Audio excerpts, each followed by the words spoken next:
more, but what I'll do is I'll kind of like teach through the portion, or teach through portions of the book.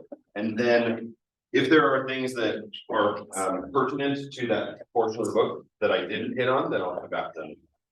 So instead of like addressing them ahead of time, that's kind of how we'll go about it. Okay, so today we're gonna wrap up BRI, hopefully in the first hour, and then get into the first few chapters and hopefully get through a good number of the churches in the second hour. And then we'll finish up the churches, get into the throne room scene, and see then how far we get into the seal in chapters 6 and 7. So that's kind of our agenda for today and where we're going. Are there any questions after working on your assignments a little bit, processing it with your classmates over anything that we talked about after this class specifically? Any questions? Yeah, from yesterday's class. I do have one. So this is just like something that confused me slightly, but when it's talked about, so in 1:12 it says, then I turned to see the voice. And also in 1:19 it says write what you see. And I mean, voice could be also like a name for, you know, something, or but I feel like it's you know, really emphasizing this is something that you are gonna see, you know, right? What you see the voice, and then it moves on into more they saw that and experienced that, you know, and because I found it fascinating what you said, that he heard a lion and then saw a lamb, but I was a bit confused when it starts with this emphasis that they both, or like he both see the voice and also see right what he sees. So I was more like confused, what does this mean, you know, like, or Yeah, I mean, if you pop up to verse 10, it says, I heard behind me a voice, a loud voice like a trumpet. And then he turns to see the voice. So we do still have that same formula of hearing something and then seeing something. yeah, So he's turning to see something. So that's the same thing like with the lion and the lamb, yeah, right? Or he hears a lion, he turns and sees a lamb. Or he hears 144,000, then he turns and sees a vast multitude. And so that kind of pattern is going to show up all throughout this book as kind of a way of developing what he's heard. Yeah. Do you know why it says see the voice and write what you see and not write what you see and hear and yeah, and hear? I mean, I think implicationally it is the things that he is seeing are the things that he's heard. Do you get what I mean? So like he'll explain what he's seen, but to give it the fullest dimension of what he is seeing, he also mentions what he has heard that it's talked about. Right. So it's kind of like John is trying to describe something that he sees in language that he doesn't have words for.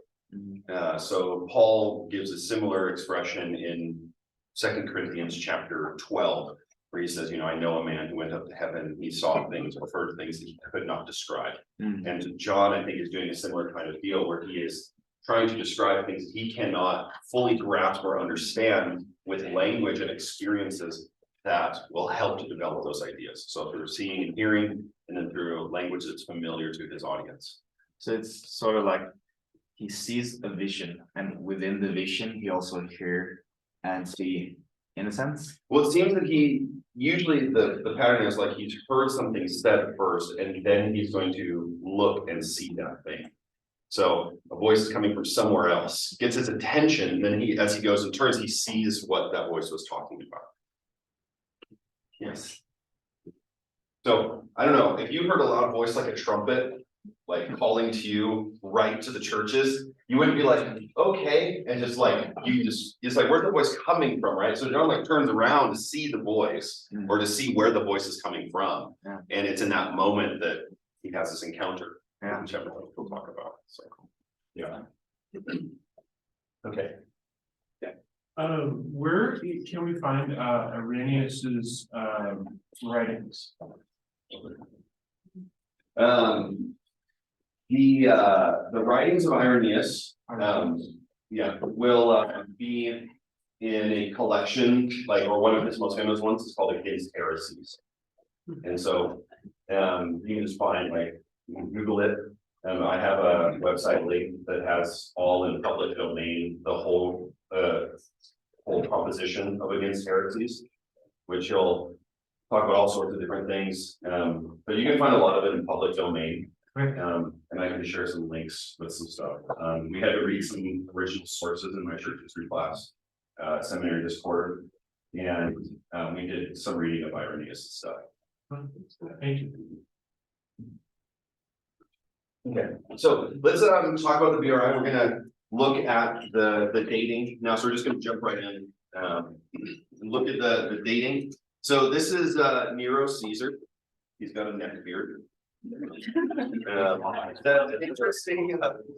An interesting thing about the busts of Romans during this period, and really pretty much anybody in the Greco-Roman world, is that the depiction of them in marble or stone is probably the most accurate image that could be conveyed of them. They don't, it's not like today when you Photoshop somebody, you brush them up and make them look nice, you know, like they're actually portraying the person to the exact degree that they possibly could with stone. And the reason they do that is because when that image is seen all over the empire, they want them to see the emperor, not see a caricature of the emperor, right? So when you see the images of Nero, there's a fascinating one. I bring it up right now if I remember which slideshow it's in, but of Nero over the duration of his reign, where it shows coins. I don't know if anybody's ever seen Yeah. those. Did you guys look at it last week? Right. I just want to see it again. Okay, so there's just an image of about 10 coins from the period of Nero's emperorship, and it shows him getting fatter and fatter. Yeah. So it starts out, the first coin is him, like young, thin, fit, and by the end, he's super fat. So they didn't try to Photoshop his coins. They really tried to display him as well and as accurately as they possibly could. Because when you see the image of the emperor, they want you to have seen the man. So just as that's a total side note, completely unrelated to what we're talking about. But for what it's worth, there you go. So the dating of this book, I'm gonna give you two primary options. The first is the Neronian option, and this has become popular in recent history. So let's look at Nero. So it was popularized in the 19th century, a time known as the age of biblical criticism, and it was popularized amongst German scholars. Now, there is not a ton to go off internally. There's a few key things to go off of that we'll look at here. But one of them that is used is this call of John to measure the temple. And they'll say, well, if John's told to measure the temple, then it is probably still standing in Jerusalem. And that's one of the suggestions that they will make to say that it has to be before 70 AD when John sees the vision, thus during the emperorship of Nero. We would say that, okay, well, it's probably sometime between 68 and 70, getting into the later part of Nero's reign, sometime maybe after his death in 68, but before the fall of the temple in 70, where persecution is very prominent. It's very fresh on the minds of the Romans and especially the Christians. And that the persecution that is being alluded to throughout this book of prior martyrs has very clearly been violent. Okay, so Christian martyrs, there's a lot of them that have been killed for their faith. You see them under the altar, you see them receiving white robes, gold crowns, all these types of things, right? They're all throughout this book. But it seems the church at that time wasn't necessarily facing martyrdom. So maybe it came after Nero's suicide, and then the church is not facing as heavily of violent persecution. Now, after Nero had committed suicide, there began to develop this myth about Nero that he would come back. It's called the Nero Redivivus myth. And into the 70s and into the 80s, there is this belief that Nero didn't actually die, he just fled. And similar to Hendrix, Tupac, or Elvis, right? He fled away somewhere, he got out of the scene, and he went into hiding, right? And one day he's going to come back and lead a foreign army to conquer Rome and take back his rightful throne as emperor in Rome. And this had become popularized in the 70s and 80s. So that potentially looks towards some factors in this book that play into this kind of Nero Redivivus myth. There actually was a Nero imitator who rose up to power in the Parthian Empire and was beginning to amass a large army to then cross the Euphrates River and ride to Rome, but was discovered or kind of called out for being a false Nero or an imitator, and then lost all of his power and was kind of denounced for that. So this kind of myth wasn't just like a hypothetical thing. There were people actually claiming to be Nero. So we have this intense persecution of Christians under Nero, which is very well documented both by Roman historians and obviously by Christians as well. So that gives a lot of light to the persecution that has been taking place throughout this book. And then we have this calculation of the emperors. Okay, so this is quite a significant one that many people will draw on Revelation 17, 9 through 11, to calculate these numbered emperors, right? The 7th and the 8th, one that will return, this statement here.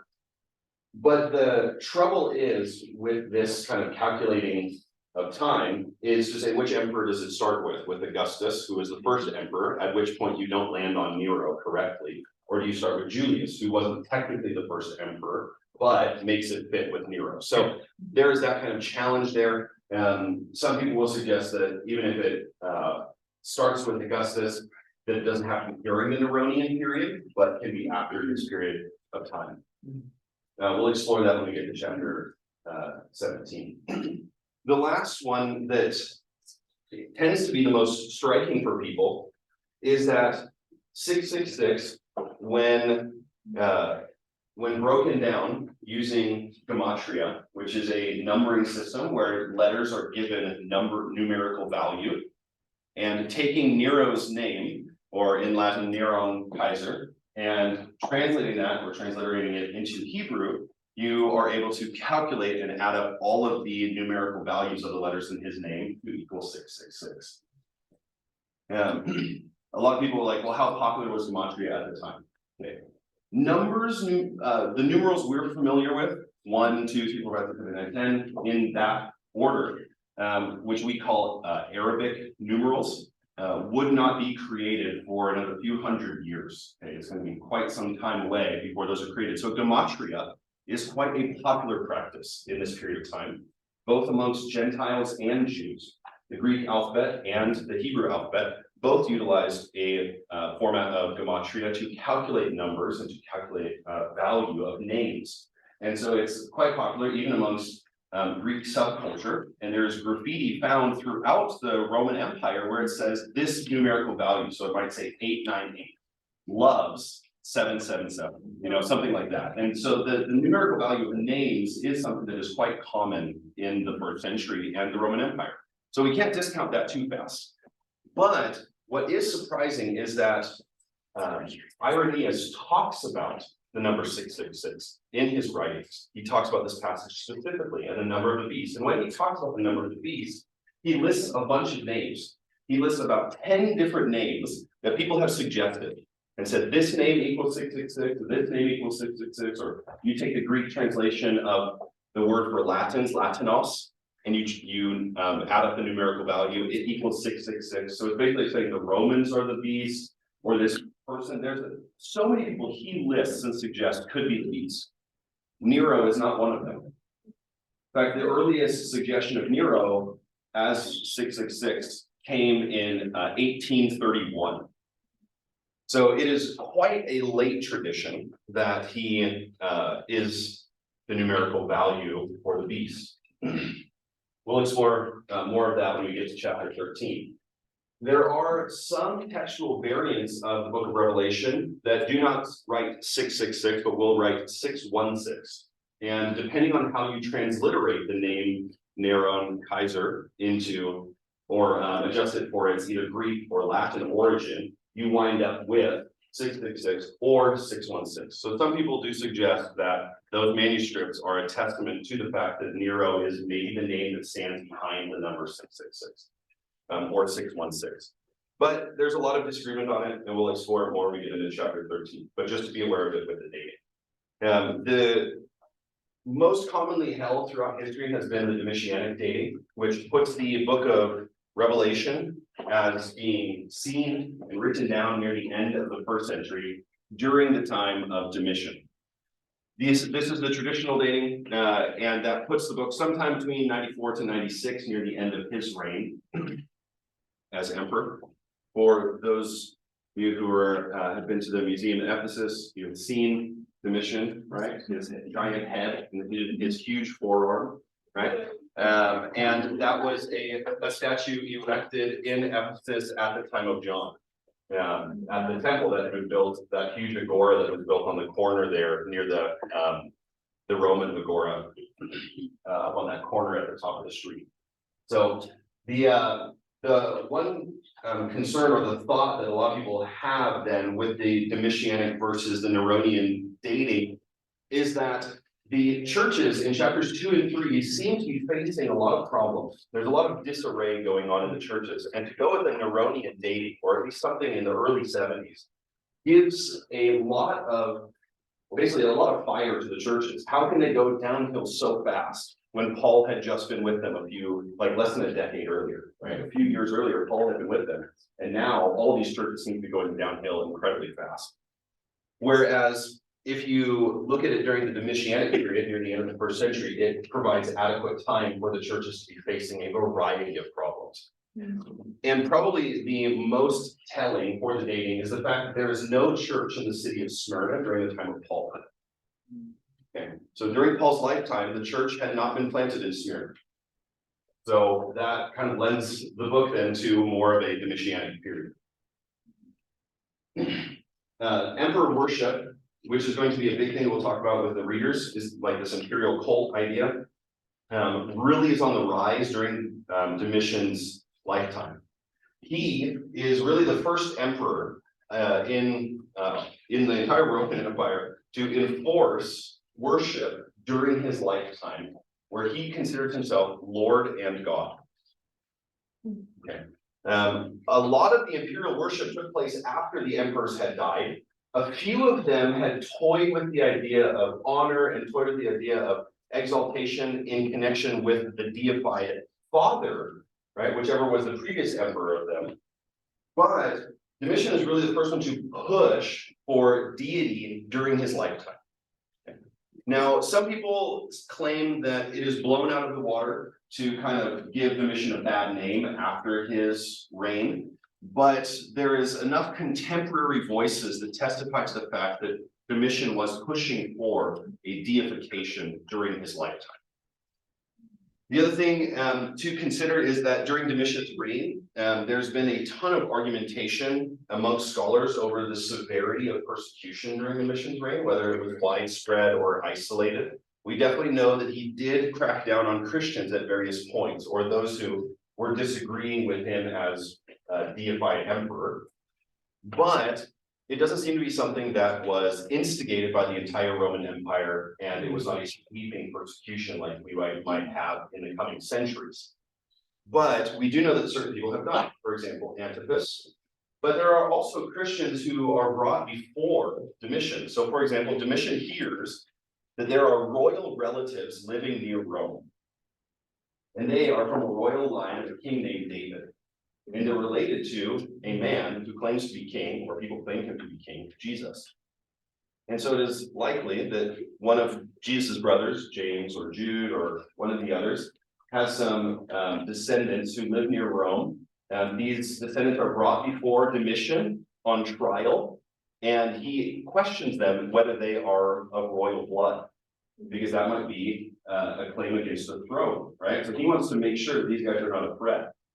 So they are brought before Domitian, and when they are brought before Domitian, he says, "Show me your hands." And they show Domitian their hands, and they're covered in calluses. And he said, "Nobody who is a farmer comes from royal blood," and sent them back. Right? But it's quite interesting that even Domitian calls the relatives of Jesus to testify against. Where is This is in a Christian circle, I think it's in Eusebius, early church historian, he's like the first church historian.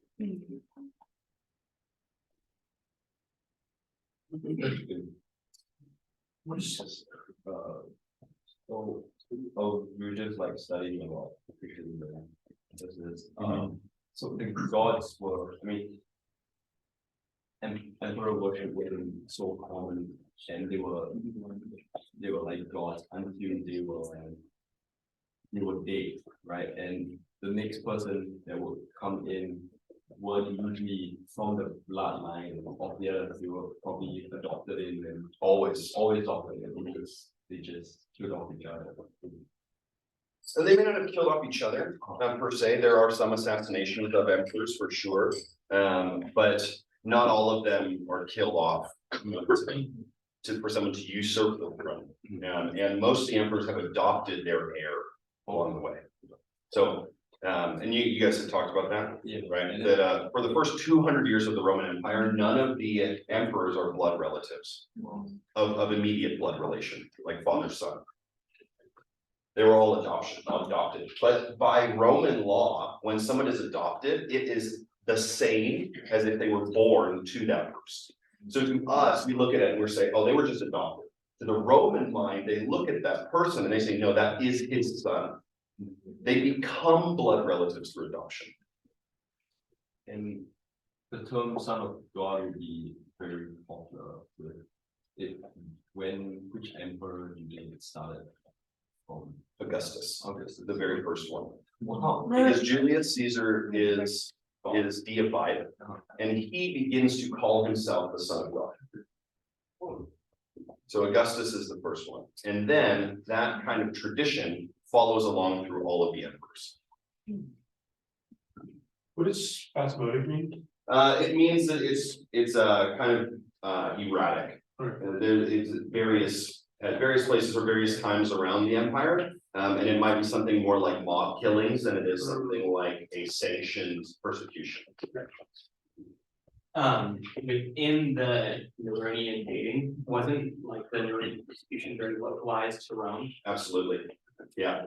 What people then consider is that the implications of what happens in Rome can sometimes spill over into the rest of the empire. And so you are looking at potential for the persecution to have gone other places, not as severe as in Rome, but in some capacity. Yeah. Okay. So the last thing here that I'll bring up with the dating is that the term Babylon, which some propose to refer to Jerusalem, is never used as Jerusalem in extra biblical writings or in biblical writings either. Except for those who claim that Babylon represents Jerusalem in the book of Revelation. So some preterists, that interpretive view will claim that Jerusalem is what stands behind the term Babylon.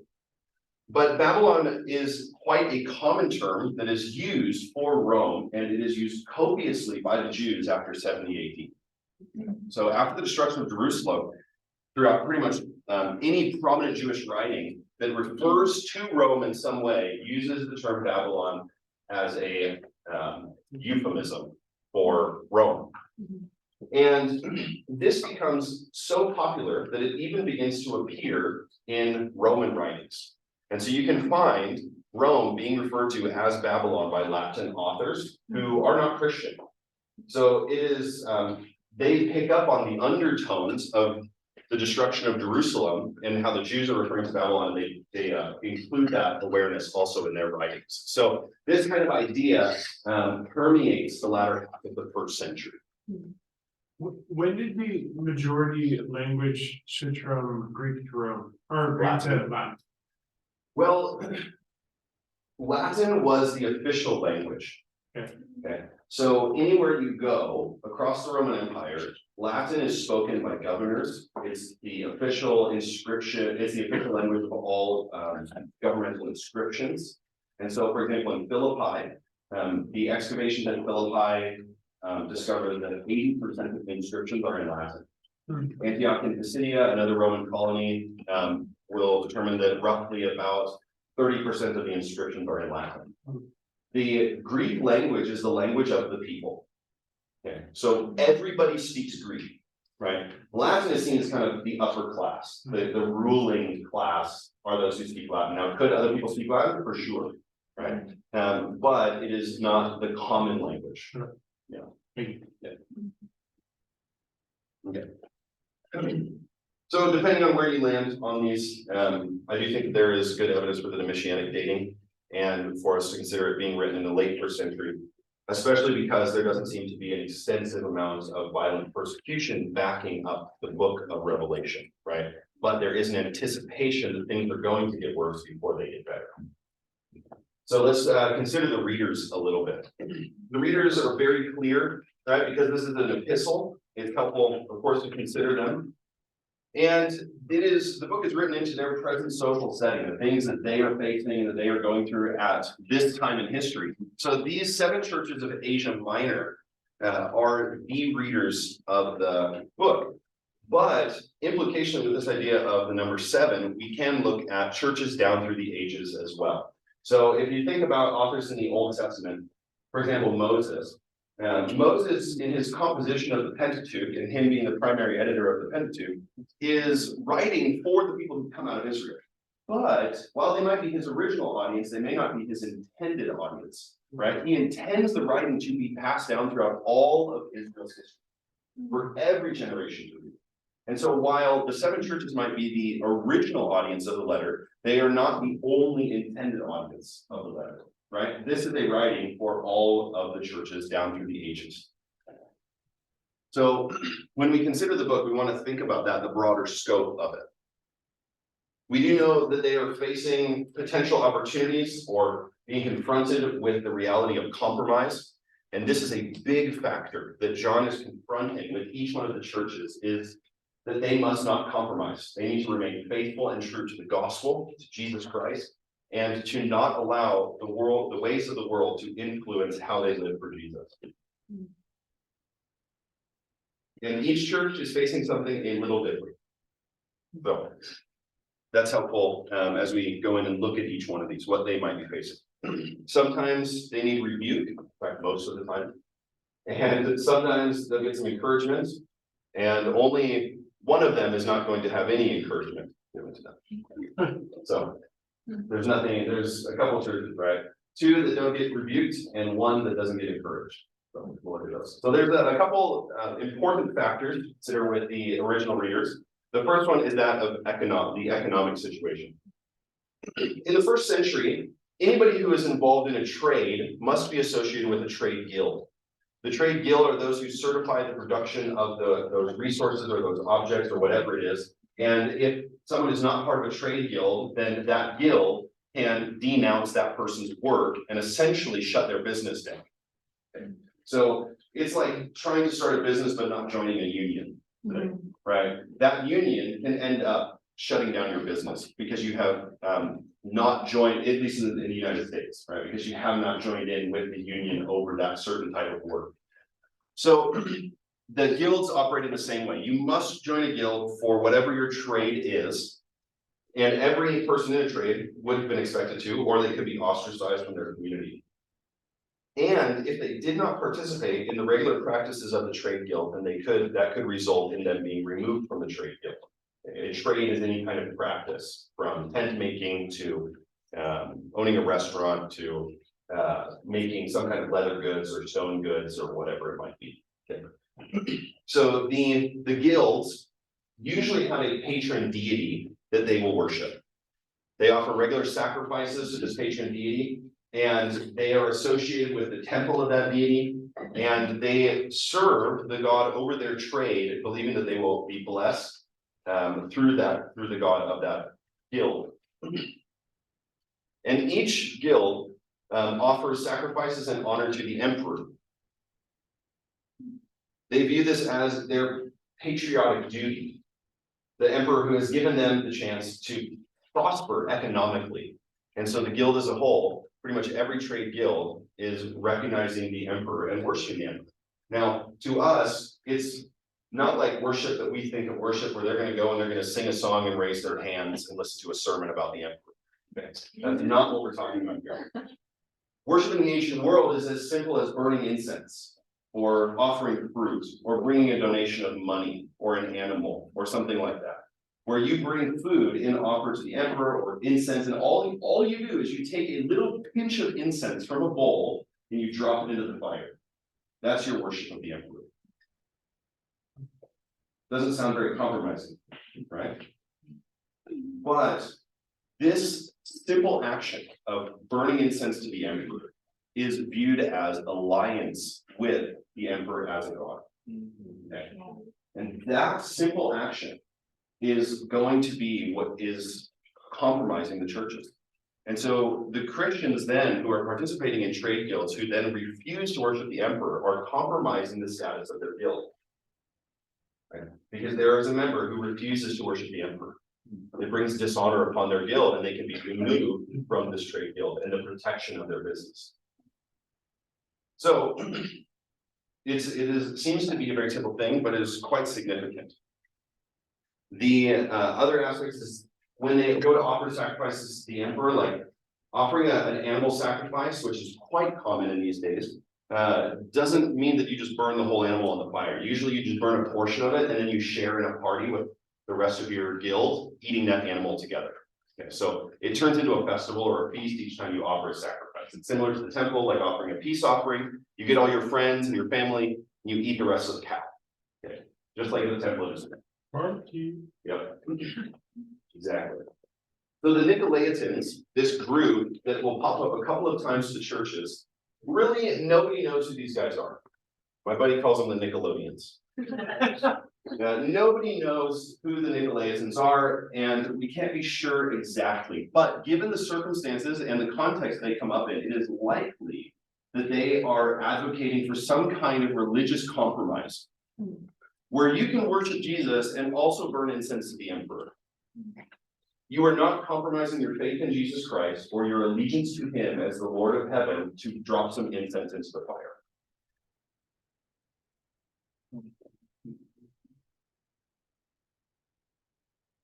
And they're preaching and advocating for a message of compromise. You can do both. It's okay.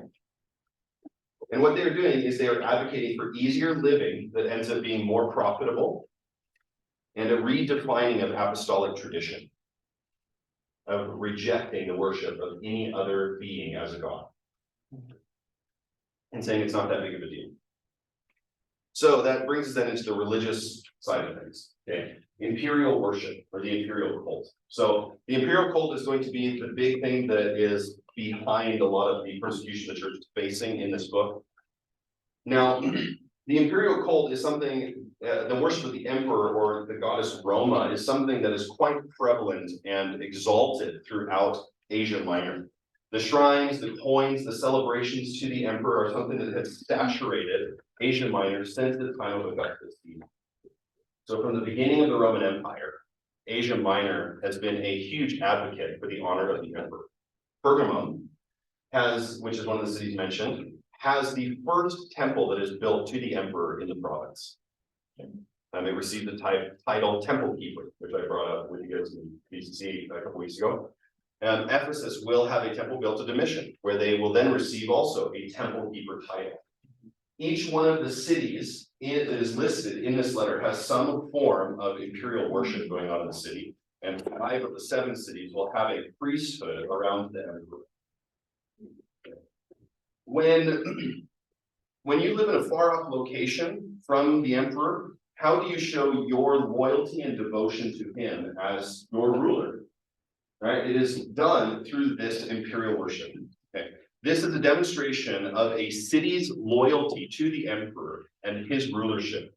It's not just an honoring of a religious system, right? This is their way of saying, we like your benevolence. We trust your leadership.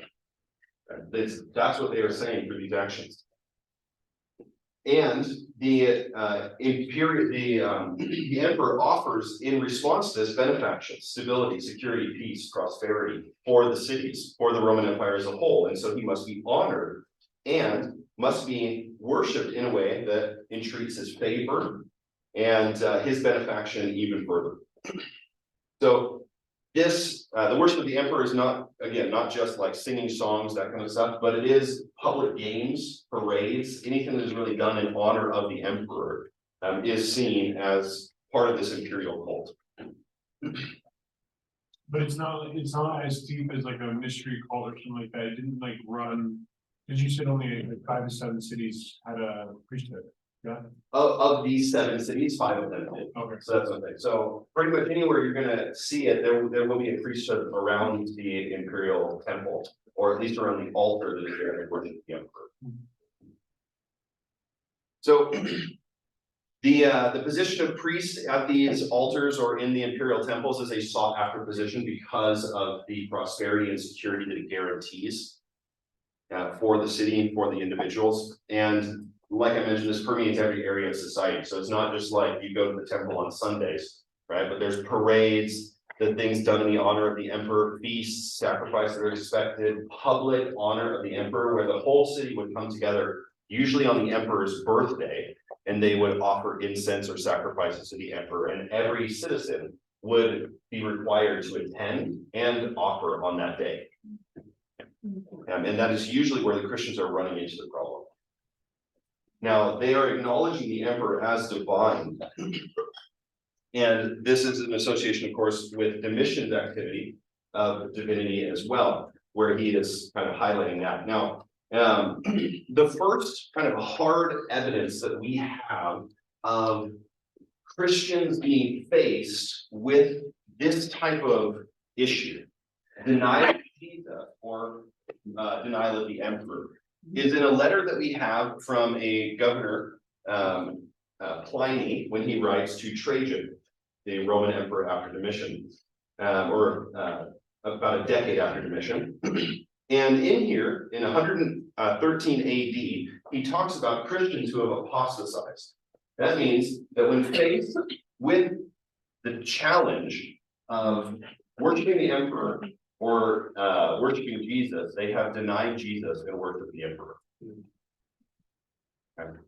Now, this becomes a big issue amongst Christians, where the question is, can they come back into the fold? Does Jesus forgive apostasy? It becomes a very big question amongst the early church in the 2nd and 3rd century. And there begin to be sects of Christians who will stand firmly by the fact that you are not allowed back into the fold if you have apostatized. You've completely rejected the faith and you are removed from the family of God. There's other Christian leaders on the other side who will welcome them in, right? And it becomes a schism in the first 3 centuries. Now, once Christianity becomes the official religion of the Roman Empire under Constantine in the 300s, that ceases to be as big of an issue. But those who had held by and had remained faithful and true amidst all the persecution of the previous about 250 years continue to be a sect of Christian for another few hundred years, right? Where they honor their ancestors and their own experience of persecution. So we do see that there are Christians who are apostatizing and rejecting Jesus in the face of public confrontation over their willingness to worship the emperor or not. This is very real. It didn't always result in martyrdom. Okay, so if someone doesn't worship the emperor, it doesn't necessarily mean that they get killed. In fact, what we have of early testimonies of Christian martyrdom is that your average Christian are not the ones being martyred. The martyrdom is usually after the Neronian persecution. Most of the persecution that happens over the next about 150 years or so is mostly directed toward Christian leaders, bishops, deacons, some kind of pastoral position, the people who have power. Why? Because if you want to demolish a movement, you get rid of the leaders, right? Well, they already tried to do that and he rose from the dead. So Christianity is a completely different animal, right? You can't just get rid of it by destroying leaders. But that's what you have in the early church, where you see people like Polycarp, Ignatius of Antioch, and many others along the way of the first few centuries, and they are the ones who are being persecuted, right? Once you get into the 3rd century and into the early 4th century, then it is going to be more widespread to all Christians and not leaders. And what you find during those periods of time is the Roman governors are very reluctant to just kill Christians because they won't burn incense. Right? Sorry? That is in, the Roman governors throughout this whole period. That the governors are the ones who are perpetrating the executions of Christians are reluctant to do so. They say, why won't you just burn the incense? It's simple, just drop it in the fire. You know, and they don't want to actually do it. Many of the express writings that we have, for example, one of them is the martyrdom of Perpetua, which happens in the 3rd century. It's a very easily accessible one. I can send it to you guys also. It's a fascinating account of, it's one of the earliest records of a Christian martyrdom story, and it's of a woman. I walked through this whole thing. It's fascinating account. It might take about 20 to 25 minutes to read it, so it's really short. But the governor is very reluctant. He doesn't want to kill the Christians, but they're not going to do what he's asking them to do. And the only option he has is to execute them because they're not going to honor the end. So this is what Christians are facing at this time. And it's beginning to rise up here. Now, what ends up happening then for Christians who may not participate in this at this time in history is that it's not that they're going to be killed, but they might be socially ostracized. They'll be removed from any position of their guild or economic sustainability and be persecuted socially as well.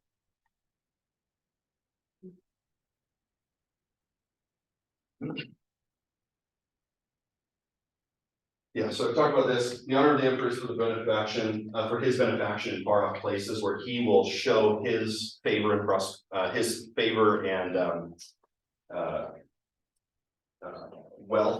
to places that are far off from Rome. And of the situation in the book of Revelation, this whole idea of the exaltation of emperors and imperial worship, and the whole spectrum of everything that's going on, no place in the 1st century, at no other time in Asia Minor does this fit better than in the 90s during the time of Domitian. Okay, so Asia Minor as the geographical setting, this is the only time that it really fits in the 1st century, is them facing this kind of persecution. So Ephesus, when the temple of Domitian had been built and this temple keeper title had been granted to the city, all of this, it is where it fits the best. And this probably stands behind certain things, for example, the Revelation chapter 13, where the beast is being worshipped by the world. And in chapter 13, verse 4, where it says, and they worshiped the dragon, for he had given authority to the beast, and they worshiped the beast, saying, who is like the beast and who can fight against it? The word for worship there, proskuneo, means to prostrate yourself. The Greek word for worship means to lay down on your face.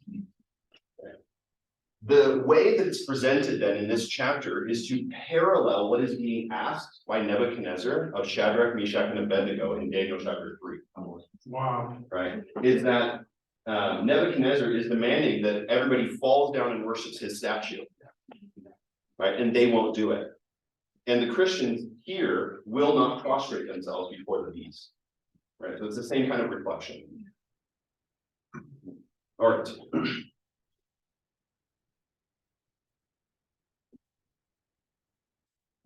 So the last slide here for the readers.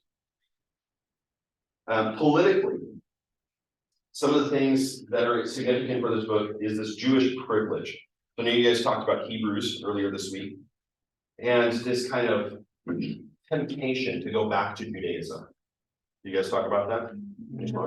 Okay, so in the book of Hebrews, there's this temptation then to go back to Judaism, to return to the protection that is offered by being a Jew in the Roman Empire. Well, after the fall of Jerusalem, Jews are very protective of their privileges in the Roman Empire because they do not want to be seen as subverting Roman authority later into the 1st century.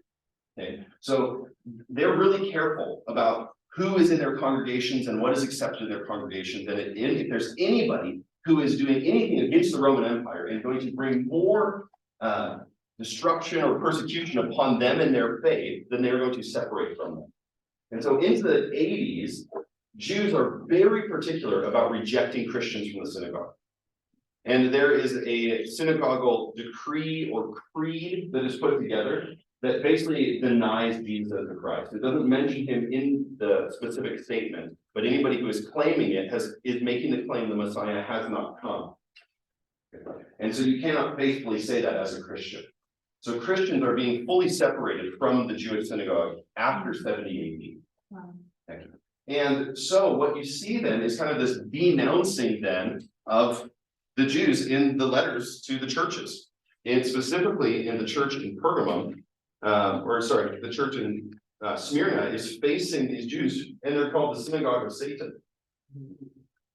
Right now, why would anybody want to go back to Judaism? Well, it provides protections, right? They don't have to pay a temple tax. They don't have to pay a tax to the Caesar, but they can pay their tax to the temple. Now, after 70 AD, the Jews were still enforced to pay the temple tax, even though there was no temple anymore. The Romans made them pay the temple tax as a punishment for their rebellion against Rome. The Romans confiscated all the temple tax offering that was made, and they donated all the money to Jupiter in Rome as a way of punishing the Jews by taking their money and giving it to an idol. That's, wow. Yeah. What was the name of the emperor again? That they were- Sorry, what you said that they were offering, took the tax offering. Yeah, so- Jupiter. No, that's it. I just needed the name. Yeah, Jupiter is the god. Yeah, specifically the temple is Jupiter Capitolinus. Okay. And they were giving all of the temple tax funds that were being confiscated from the Jews to this temple in Rome. How were the Jews perceived with the imperial cult and like with like worshiping? Were they perceived the same? So they would denounce? They were exempt from emperor worship because their religion is older than the Roman Empire, and they were grandfathered in with special permissions. And so the Jews did not have to worship the emperor. And that's why Christians then could associate themselves with Jews to claim, I'm part of the synagogue. And then avoid the requirement to worship the emperor by saying, I'm associated with these people. And the Jews were like, no, you're not. And so that's where the issue comes in. We also have their respect of their religious practices. So while the Romans didn't really, and Gentiles for the most part, didn't really like the Jews or the privileges that they were given certain privileges by the Roman Empire, including military exemption from worshiping the emperor. And then, we have this formal separation that I've been talking about. Which emperor allowed all these things after the persecution of the Jews? It wasn't that they allowed it after the persecution of the Jews, it's that this was something that began at the beginning of the Roman Empire. The Jews had this from the very beginning, all of these exemptions. Because But they were not taken away from the Jews. if I remember well, they were persecuted because also like they refused about Right. like it was like. They weren't as much persecuted as they were, I mean, they weren't violently persecuted, but they would be socially persecuted. The Romans, the Gentiles, did not like the Jews because they got special privileges. And they couldn't stay there in Claudius' time, so we could get out. Yeah, so Claudius kicks them out probably because of Chrestus. Yeah, did you guys talk about the riot of Chrestus? Yeah, which is probably Christus. No. Well, they're rioting, the Jews are rioting, and Suetonius tells us, a Roman historian, he tells us the Jews are rioting because of the instigation of a man named Chrestus. Now, the writing of Chrestus in Latin.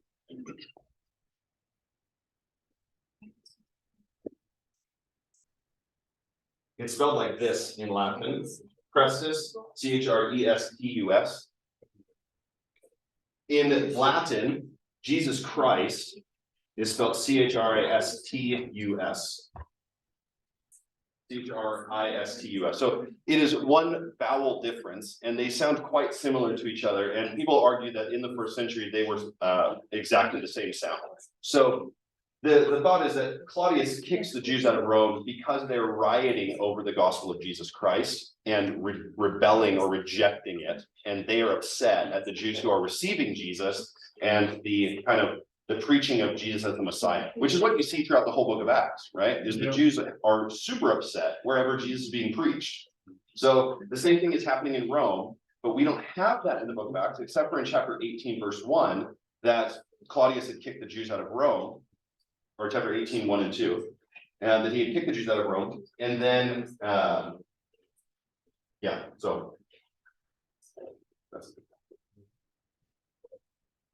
Yeah, any other questions? On that? So they continued to have the privileges, basically, not that they were special, but they had a protected religion. And the reason they had a protected religion is because their religion was older than the Roman Empire. And the Jews or the Romans allowed anybody who had a religion older than the empire protections. That's why they will persecute and enforce Roman law upon Christians, because Christianity is seen as a new religion. Early on, it is a sect of Judaism, right? Christianity is a Jewish revival called the Way.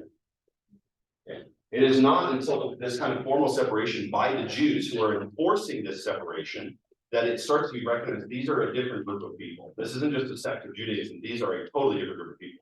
That kind of started with the fire of Rome. It really separates, or really becomes distinct in the middle to the end of the first century.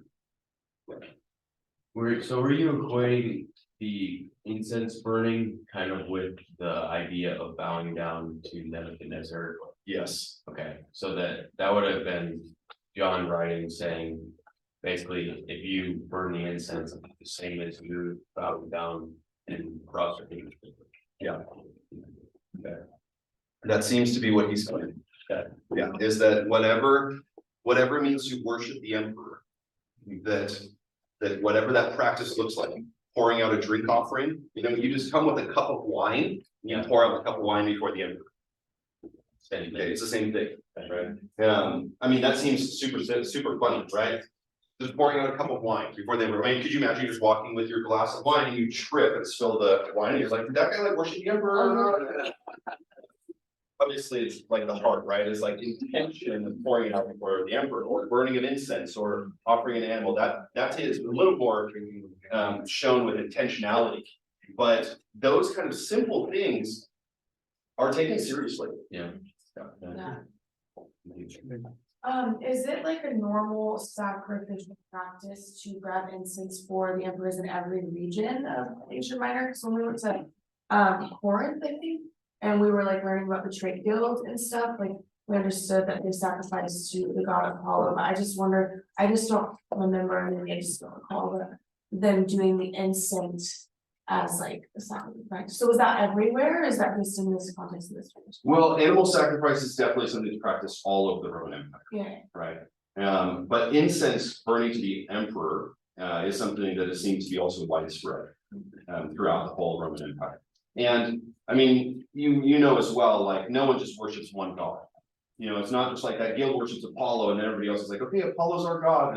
We're monotheists, Apollists, like, no, you're gonna sacrifice to Apollo in light of your trade guild, but you're also gonna go down the street to Asclepius because you broke your arm and you needed to be healed, and so you offer an arm to Asclepius. And then you're gonna go up the mountain to Aphrodite and you're gonna spend the night at the temple, so there's like, you're all over the place. So this kind of thing of like, burning the incense is just kind of like, oh, I'm heading down the street, burning the incense to the emperor. Does the sacrifice changes from your social like status, if you're rich or if you're poor, does it need to be like more or less? The Jews are really the only ones who have that because it's specifically based over their sin, right? The sin sacrifices are gauged according to somebody's economic status, right? But a free will offering is not like, if you're rich, then just offer this thing, right? It's kind of all over the place, right? Of what you'd like to offer, it's just what you choose. So there isn't like because the emperor isn't like freeing you of any sins or anything like that. Any kind of gift is seen as an honor to the emperor, and so, but people are not going around offering just like 2 turtle doves to the emperor or to the god they're worshiping. They're like showing their devotion, because what they are giving is not for the purpose of honoring the god, it's for the purpose of granting favor to them. And so if your whole goal is manipulation and control and bribery, then you're going to try to get the most by giving the most, because you believe that the equal repercussions of what you give is what you will receive. So if you go along and you're just giving something simple, well, you're not going to expect very much. And that's how they function now, was a manipulation mindset. Yeah, absolutely. Anyway. Were there any other religions that had privileges, or was it just the Jews?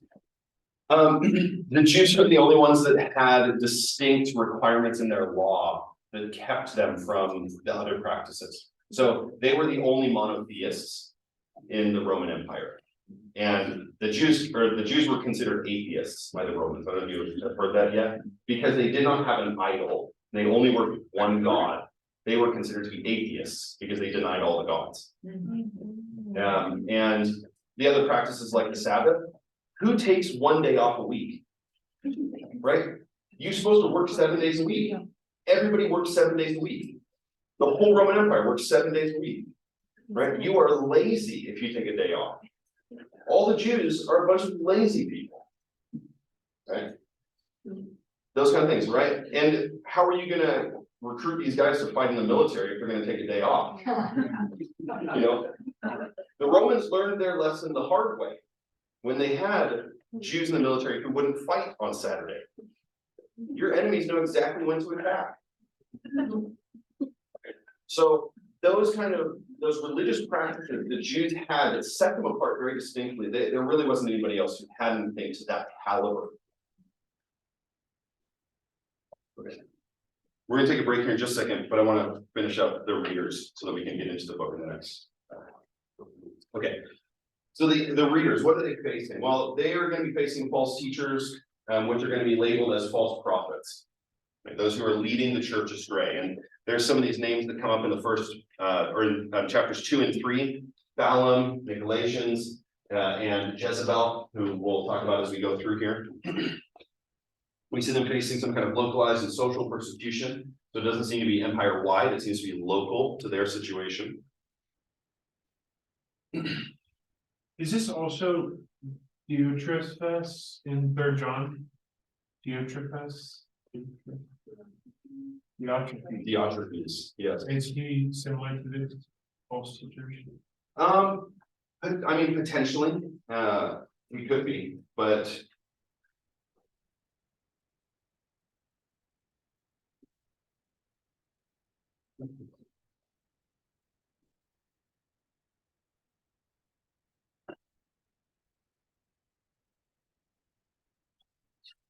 Me just looking at this paragraph here, I wouldn't put him in the same category, because it doesn't seem like he is like leading the church astray as much as he is exalting himself. Alright. Where these people seem to specifically be leading the church astray. Alright. Yeah. Okay, so the question I think for a lot of readers would have been, how can we reconcile the kingdom of God having been inaugurated at the resurrection of Jesus Christ and with the situation we are currently facing? Is God's kingdom really advancing?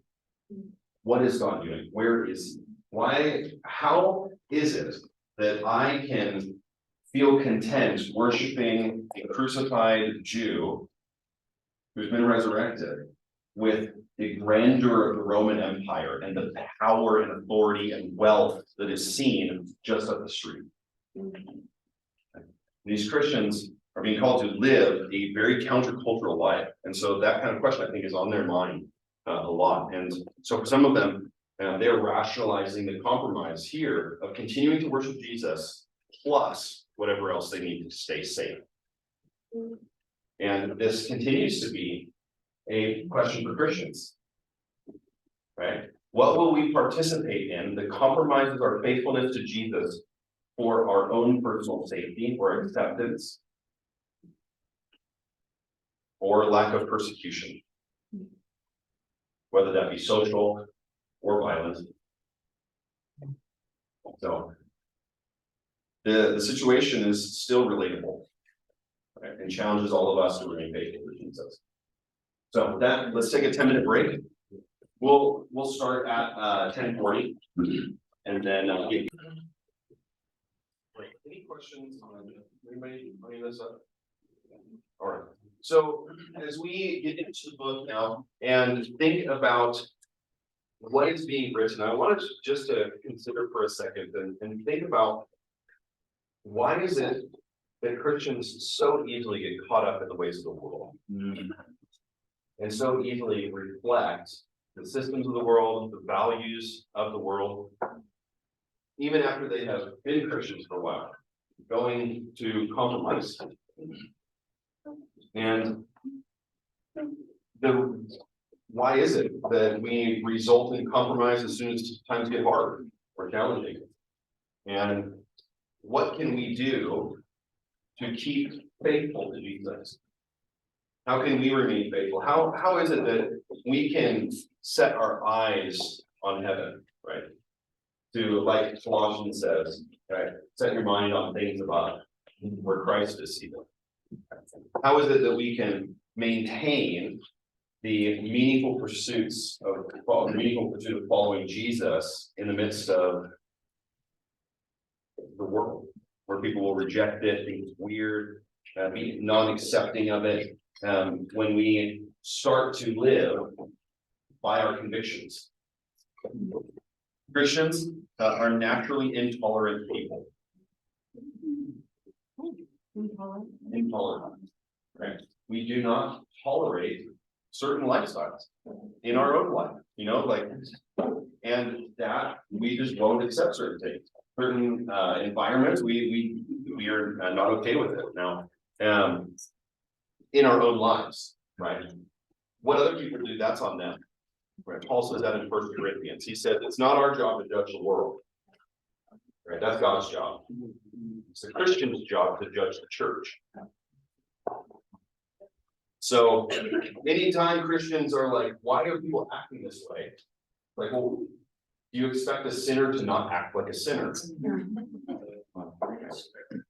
We shouldn't worry ourselves too much about how sinners are acting, but be concerned about how Christians are acting. Right? And so for ourselves, how can we remain uncompromising? Because the churches of Asia are really getting caught up in the works of the world, and it is distracting them from pure devotion to Jesus. And this doesn't happen by huge radical confrontation. The way that compromise happens in a Christian's life is by the little things seeping in. The little things day by day that they allow to shift their thoughts, to move them away from pure devotion to Jesus. And we must be careful of what we allow into our lives and set up parameters in our lives to remain uncompromising. Set up some kind of accountability. It is easy inside of this environment to live faithfully for Jesus. Outside of this environment, it is a bit more challenging. And setting up some kind of accountability before you get in the hard circumstance is essential. You know, accountability doesn't mean like, you know, confessing your sin to somebody else, right? But it's making sure you have somebody who's checking, are you living faithfully for Jesus? You know, somebody I can go to that I can say, I need your help, I need some prayers, I need you to encourage me and call me higher in my life, right? That kind of accountability. Because the reality is, I mean, we see this, you look at trends for a while, and after DTS, you know, there's I think it's a trend, it's a statistic of about like 30% of people will walk away from the Lord after an ESCO or after a DTS. That their life will go in the opposite direction of that season of their life. After a Bible school, it's much less likely. Much less likely, but it still does happen. The amount of people I've seen walk away from the Lord in my time with SBS since 2013, having been involved in about 8 schools and observed about 10 or 12 schools in that time, is about 5 to 7 people. Yeah. Now, one of them was a classmate in my school. And a year after our SBS, after his graduation from SBS, he was married to another man. Right. And you hear that, and you're like, gosh, how can you do something like that? After going through the whole Bible, charting every chapter, how could you do something like that? You're not too far away, right? We all must guard ourselves, Yeah. right? And that's John's challenge to church, is that the churches need to guard themselves and remain faithful to Jesus, and the areas of compromise in the church at this point need to be addressed. And so this book is an amazing book. The Points Towards Jesus, a beautiful book, and it is a challenging book for us as Christians, right? To a call to faithfulness. Okay. So as we look at the book of Revelation, we're gonna open up and get into chapter 1, and I think try to get through the churches in the next like hour or so. But I want us to read this quote from at the outset of this book. So I'm going to read this to us. According to Richard Bauckham, one of the finest recent scholars in this area of Revelation, Revelation is a book of profound theology, intense prophetic insight, and a dazzling literary accomplishment. Despite its many eccentric and esoteric interpreters, it has inspired the martyrs, nourished the imagination of visionary artists and hymn writers, resourced prophetic critiques of oppression and corruption in state and church, and sustained hope and resistance in the most hopeless situations. So much so that Revelation can be seen to be not only one of the finest literary works in the New Testament, but also one of the greatest theological achievements of early Christianity. We might not understand Revelation, who does? But nobody can afford to ignore it. So this is the book of Revelation. A profoundly significant book throughout Christian history. And while we may not understand it, definitely will not understand it, we cannot ignore it. It is of the utmost significance for us. Okay, so let's look at Revelation. The beginning of this letter opens up with that first line that I hit on yesterday a little bit, the revelation of Jesus Christ. And that lays out what this book is going to be all about. It is going to be about Jesus. It is centralized around him. It is a vision from him, and he is going to be the main character throughout this entire book. The first 4 verses are going to introduce us to really the 3 primary characters. Jesus is the main character.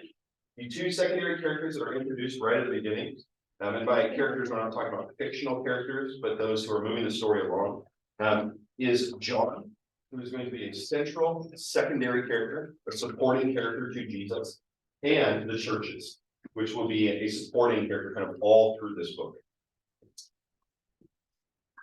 In this intro, we'll set the Trinity on grand display for us, where we will see the Father, the Son, and the Holy Spirit centralized at the beginning of this book, right? Just like the writings of Paul, so John also will emphasize the work of the Spirit of God and Father on the throne at the very beginning.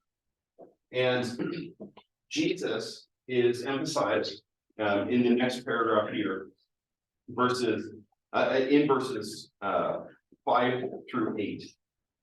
Specifically highlighting what he has done for his people, loving them, freeing them from their sins by his blood, and making them a kingdom of priests. Okay.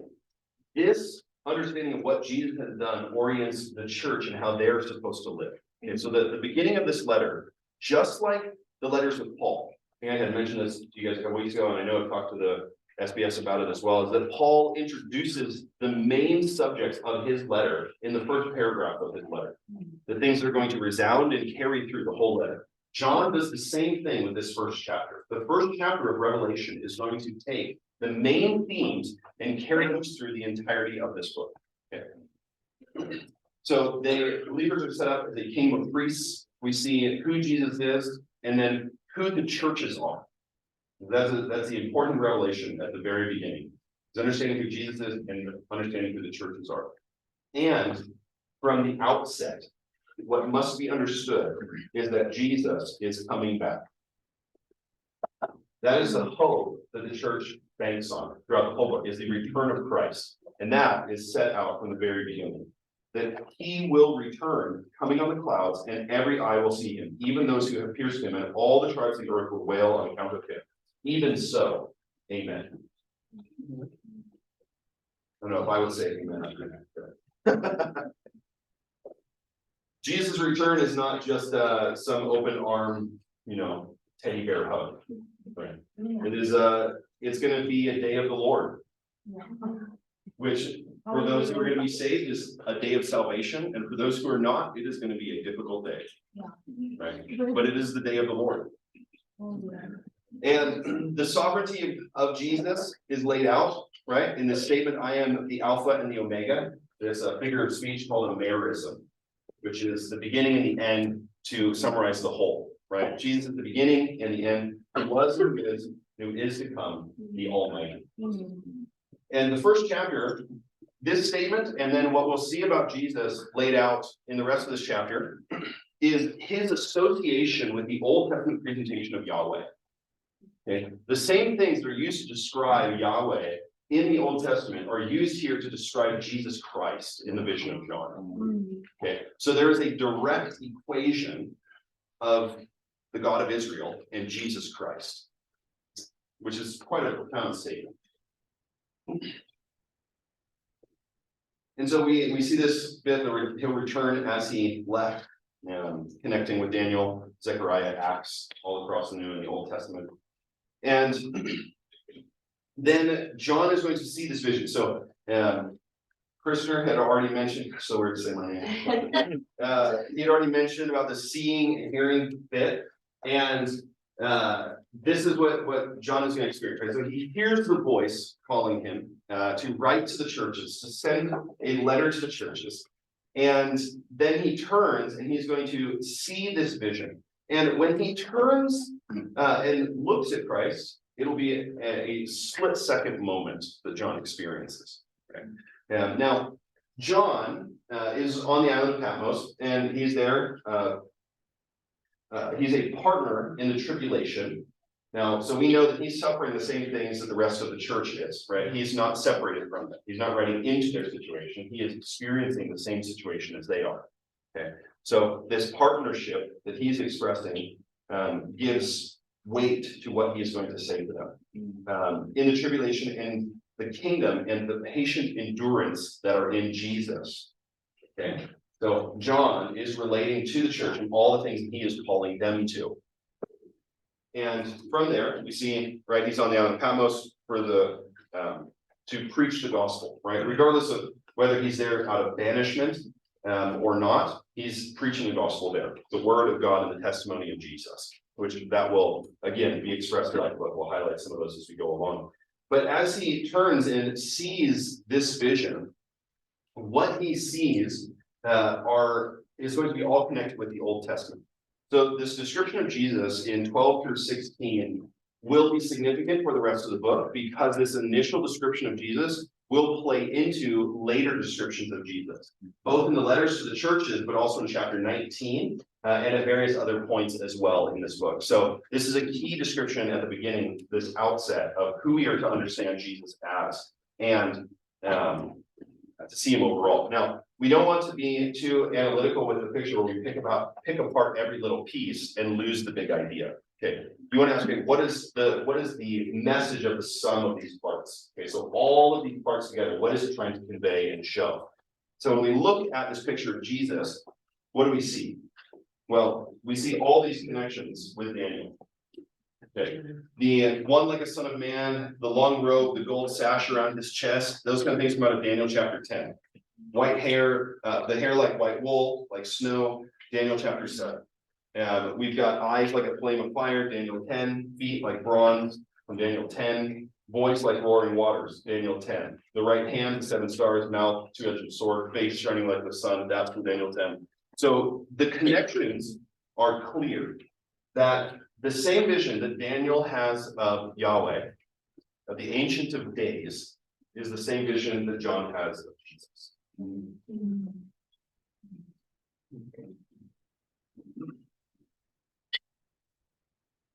And that's significant because he's not saying, and I saw Yahweh. He says, in the midst of the lampstands, one like a son of man. Okay, so he's using the term of Jesus that Jesus most often uses of himself in the gospel, son of man. Okay. And in this description, you've got to think about this, because when you read this, what can happen is that you read it and you read at a certain pace, but you want to picture this in your mind. So we were talking about this, this got brought up at breakfast this morning. The book of Revelation sounds like a movie, right? It does, it's awesome. It sounds like a movie or a TV show or something like that. And that's exactly what the original readers would have thought as well. But they don't have the medium of movies or TV show. What do they have? Theater, right? They are thinking, this sounds just like a play or a drama or a theater, right? Something like that. This sounds exactly like that. So they're picturing actors on a stage, something like that. And that's the same way we would picture actors on a movie screen. Okay. So when John sees Jesus, what is his first reaction? Fall on his face. You know, he's like instantly down. So everything that he's seeing is like he's seeing this on his way down to the ground. It's like, look at his hair and his face and his feet. That's the image in that moment, right? This to me, this passage has always been so confronting to me, because John is the longest living disciple. He considered himself the disciple whom Jesus loved. The way he talks about his relationship with Jesus in the book of John is profound. And yet, the first time he sees Jesus in about 70 years, he's on his face. If you saw your best friend first time in 70 years, you know, like in this situation, it's like, I'd be like, Jesus, give me a hug, you know, like, it's great to see you, it's been so long, right? He's on his face, right, in worship and honor. And there is a deep fear of the Lord in John's experience here. In fact, there's such a fear of the Lord that John is afraid. Now that we don't commonly characterize that as a emotion you feel when you meet Jesus, but that's what John felt. How do we know that? Because Jesus says to him, don't be afraid. Right. So Jesus is the one who tells him, stop being afraid. Don't worry, it's just me. Right? Exactly. And then he starts to speak to him, right? He tells him all this stuff. He talks about from the first to the last, living one, I died, and behold, I'm alive forevermore. Right. So he's affirming his identity to John, and giving him instructions of what he will do then. And that he is supposed to write in a book the things that he will see. And specifically, he's given kind of 2 modes which help us to orient our understanding of this book as we go through, in light of what John is seeing and what he is writing. He says things that you have seen and those that are to take place. Okay, so we get the past, present, future.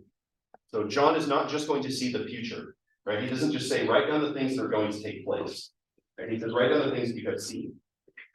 So this implies that his experience is something where he is seeing that in the present, but he's also seeing things that are going to take place as well. So it's not just what he's going to see in a sense, but what he has seen in the past as well. Okay, and there's going to be a revealing. Okay? The idea of revelation is the pulling back of the curtain.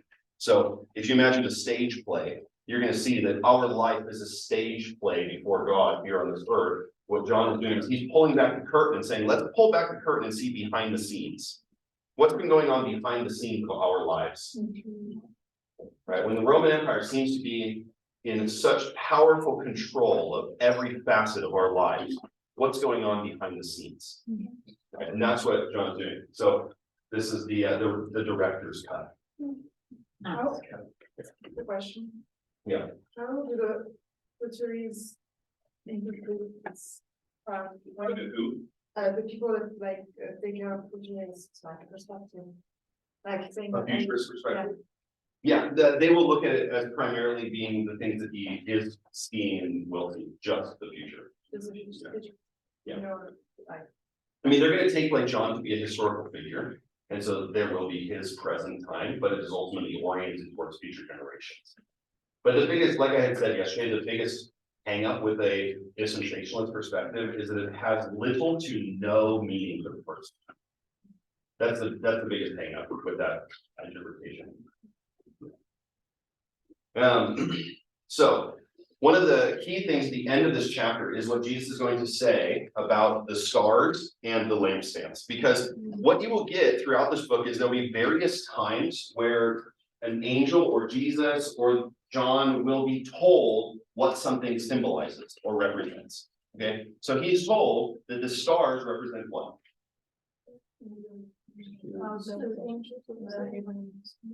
The stars, just look in your Bible. They represent angels. Right? So the stars in his hands in this passage represent the angels of the churches. Okay, so a common Jewish understanding of association of stars and angels through the Second Temple period, throughout the Second Temple period, they strongly associate stars and angels. Okay, so all throughout this book, Jesus has just given an interpretive key. The stars are angels. So when you see stars come up at various times, there is this element of messengers of heaven. So this will come up in chapter 12. And then what are the lampstands? The churches. Good, right? So the lampstands throughout the rest of the book are going to symbolize churches. Okay, so John gives you an interpretive key for the rest of the book. So where is Jesus? Let's look in the passage. He's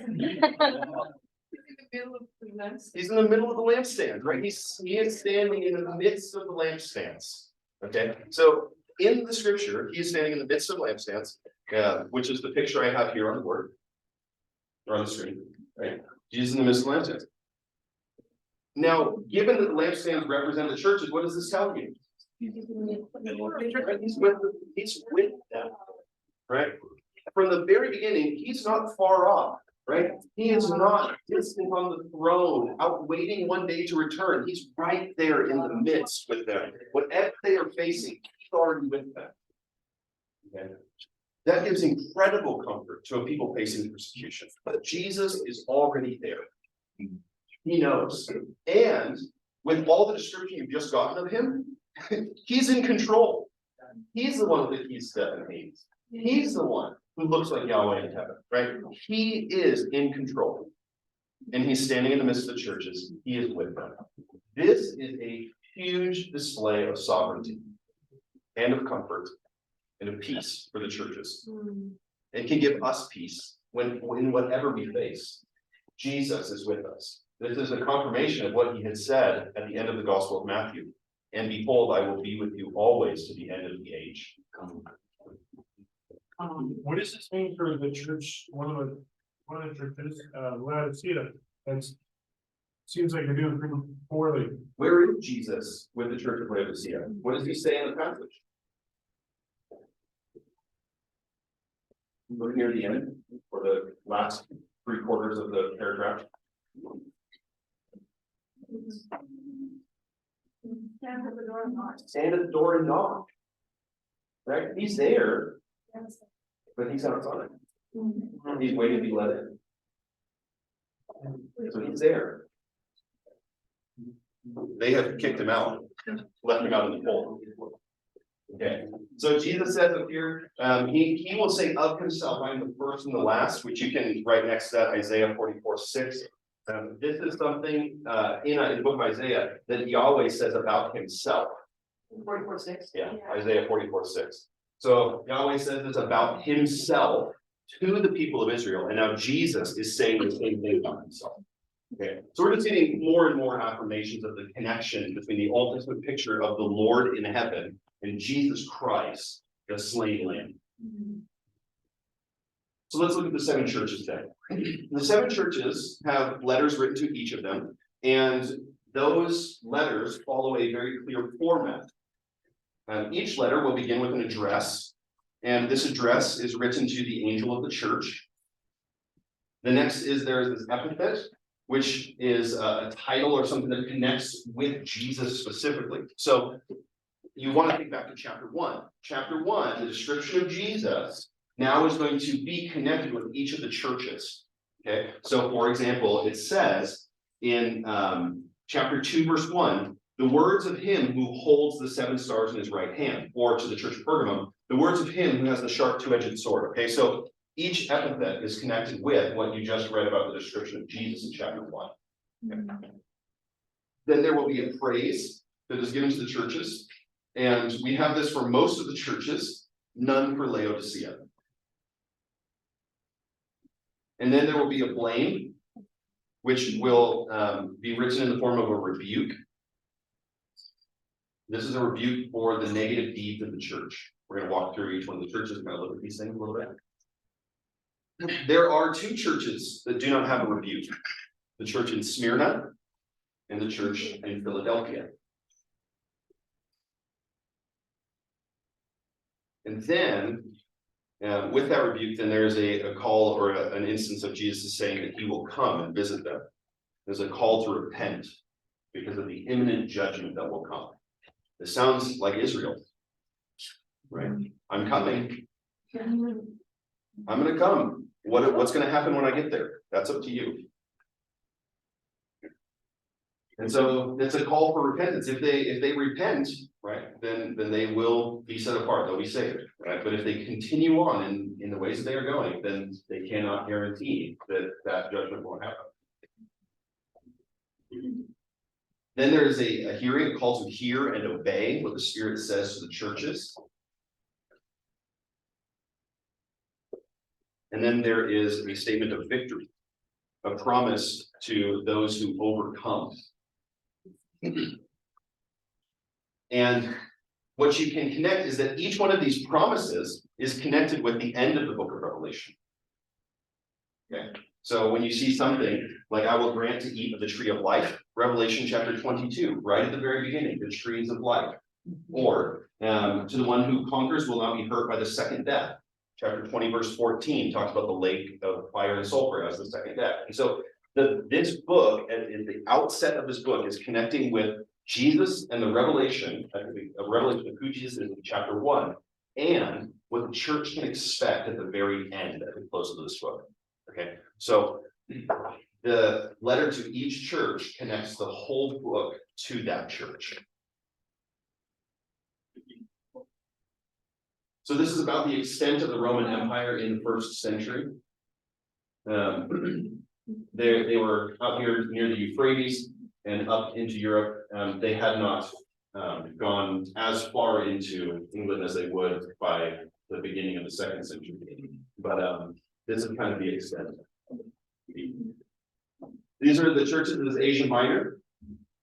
These are a couple major roadways throughout Western Turkey in the 1st century. The green dots are the 7 churches. Get a little close up there. What you notice about this is that these letters follow a circuit. Okay, so the first letter is the church in Ephesus, and then Smyrna, and then Pergamum, Thyatira, Sardis, Philadelphia, Laodicea, and then back to Ephesus. Okay, so this is a circular letter.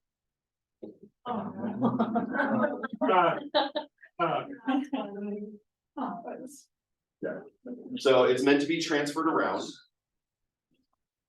And what you want to think about then when you read these letters to each church is if you were one of these churches, your dirty laundry is being hung out before all the other churches. Right? We tend to want to protect ourselves or protect others from being ashamed of the wickedness or sin in their own life. We tend to guard ourselves against one another and hide ourselves. Jesus puts it out for everybody to see, so there may be a level of accountability between each other. Okay. We tend to remove this kind of, remove all shame. This kind of idea of, I have nothing to be ashamed of. In the 1st century, shame is used quite often to correct and direct the church. Paul shames the Corinthians. It's not too hard to see, right? Chapter 5 of 1 Corinthians, you should be ashamed of yourself for tolerating this kind of sexual immorality in your midst. But there's no more shame in Christ. This kind of action here, this is a directive. It's a social tool for life change. Is what is being done here, is laying out the dirty laundry of each church so they might hold each other accountable and so that they might live reflective of Jesus Christ and not the ways of the world. Wow.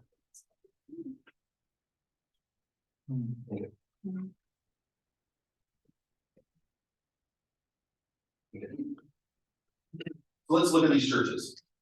Some of you have been here. Yeah, a lot of people have been here. Really good picture.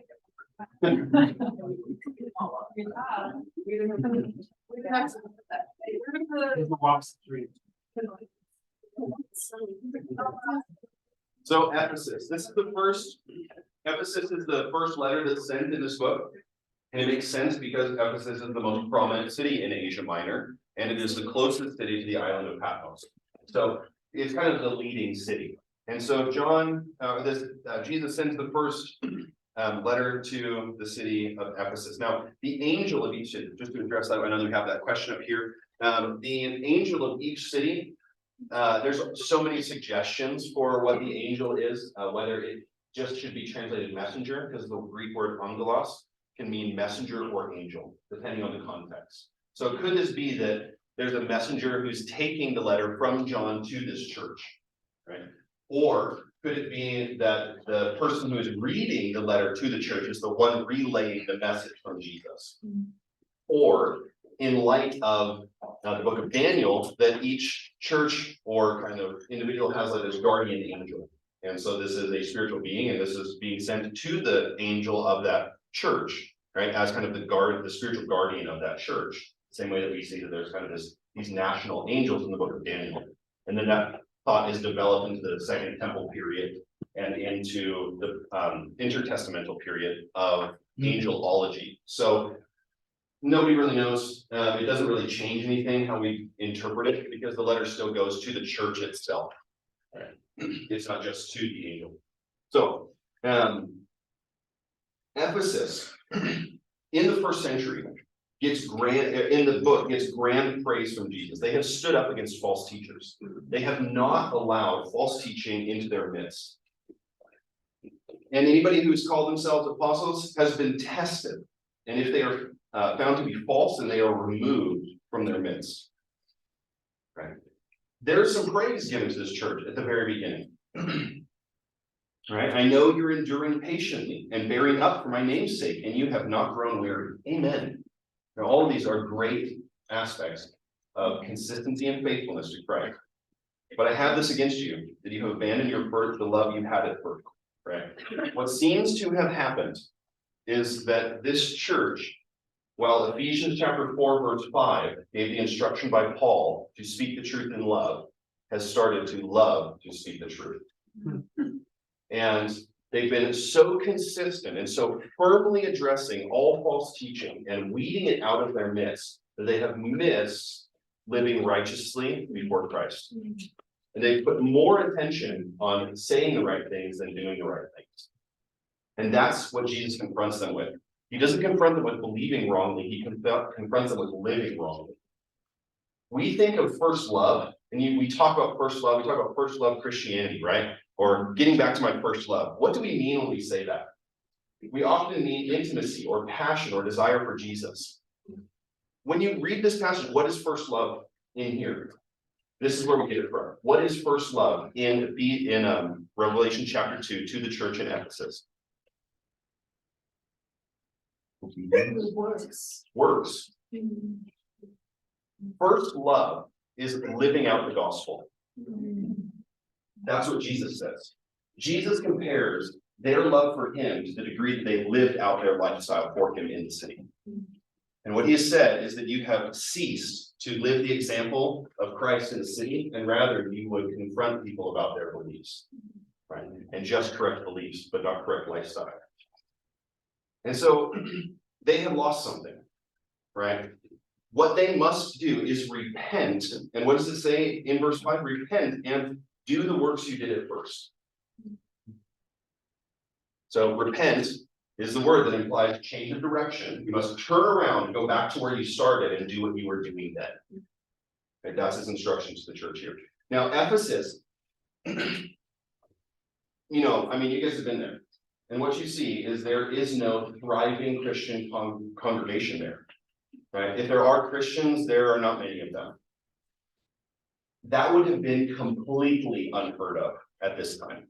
In fact, Ephesus, into the 2nd century, was upheld as the highest standard of Christian example. Right? They were honored incredibly amongst the early church fathers. And they were considered as the great example of life and witness. And they were held kind of in a preeminent position all the way into the 5th century, where one of the most important church councils was held in Ephesus, AD 431. And the startling thing is then that today there is no church there thriving, right? And if there are Christians, they're kind of underground. That would have been unthinkable in the time of John. To hear what Jesus says to the church. What does he say to the church? After he says repent, what does he say? Who? Who will remove the lampstand? I will remove your lampstand. So that's a strong word. You know? And one thing that we can't do in the book of Revelation is downplay the word of Christ. We can't recreate Jesus in the image of who we want him to be or who we think he should be. We must accept him for who he reveals himself to be. And Jesus says here, if you don't repent, I will come and remove your lampstand. And that's exactly what happens with Ephesus. After the city was attacked, the church left there. There has not been another church in that city since. That should send chills down our spine. What Jesus says here, he brings to pass. Right? He's serious. Right? He is serious, and we should take him seriously. So the church is then called to return to the good works that they had done at first. That's the simple call, right? Go back to what you were doing at the very beginning and do that again. So that should be challenged to all of us. When we think of first love Christianity, are we just thinking of the intimacy and the passion that we have for Jesus? Or are we thinking about the way that we might live more committed? So the Nicolaitans are here and seem to be those who are compromising, like we said before. And it says there is one thing, right? You hate the works of the Nicolaitans, right? That's Jesus praises them for that, right? You have rejected those who are compromising the faith, right? And that is a good thing Jesus can say about this church. Now we've got the church in Smyrna next. This is modern day Izmir, so just up the road from Ephesus. And Smyrna, like we said, didn't have a church at the time of Paul, but by the end of the 1st century, there was a church there, and Polycarp will end up being the bishop of this city. Now, Polycarp, he is going to be one of the early martyrs in the church. When he is brought before the Roman governor, he has one of the most beautiful statements about his faithfulness to Jesus. How can I be unfaithful to my king, who these 80 years has never been unfaithful to me? He is tied to a post, and the Jews of the city gather all the logs to put around him to burn him alive. The Jews. They light the fire, and the Roman governor is astonished that Polycarp does not burn. Right? He is protected in the midst of the fire. Nothing can kill him. Wow. And so they get a Roman soldier to stab him to death while he is tied to the post. Right?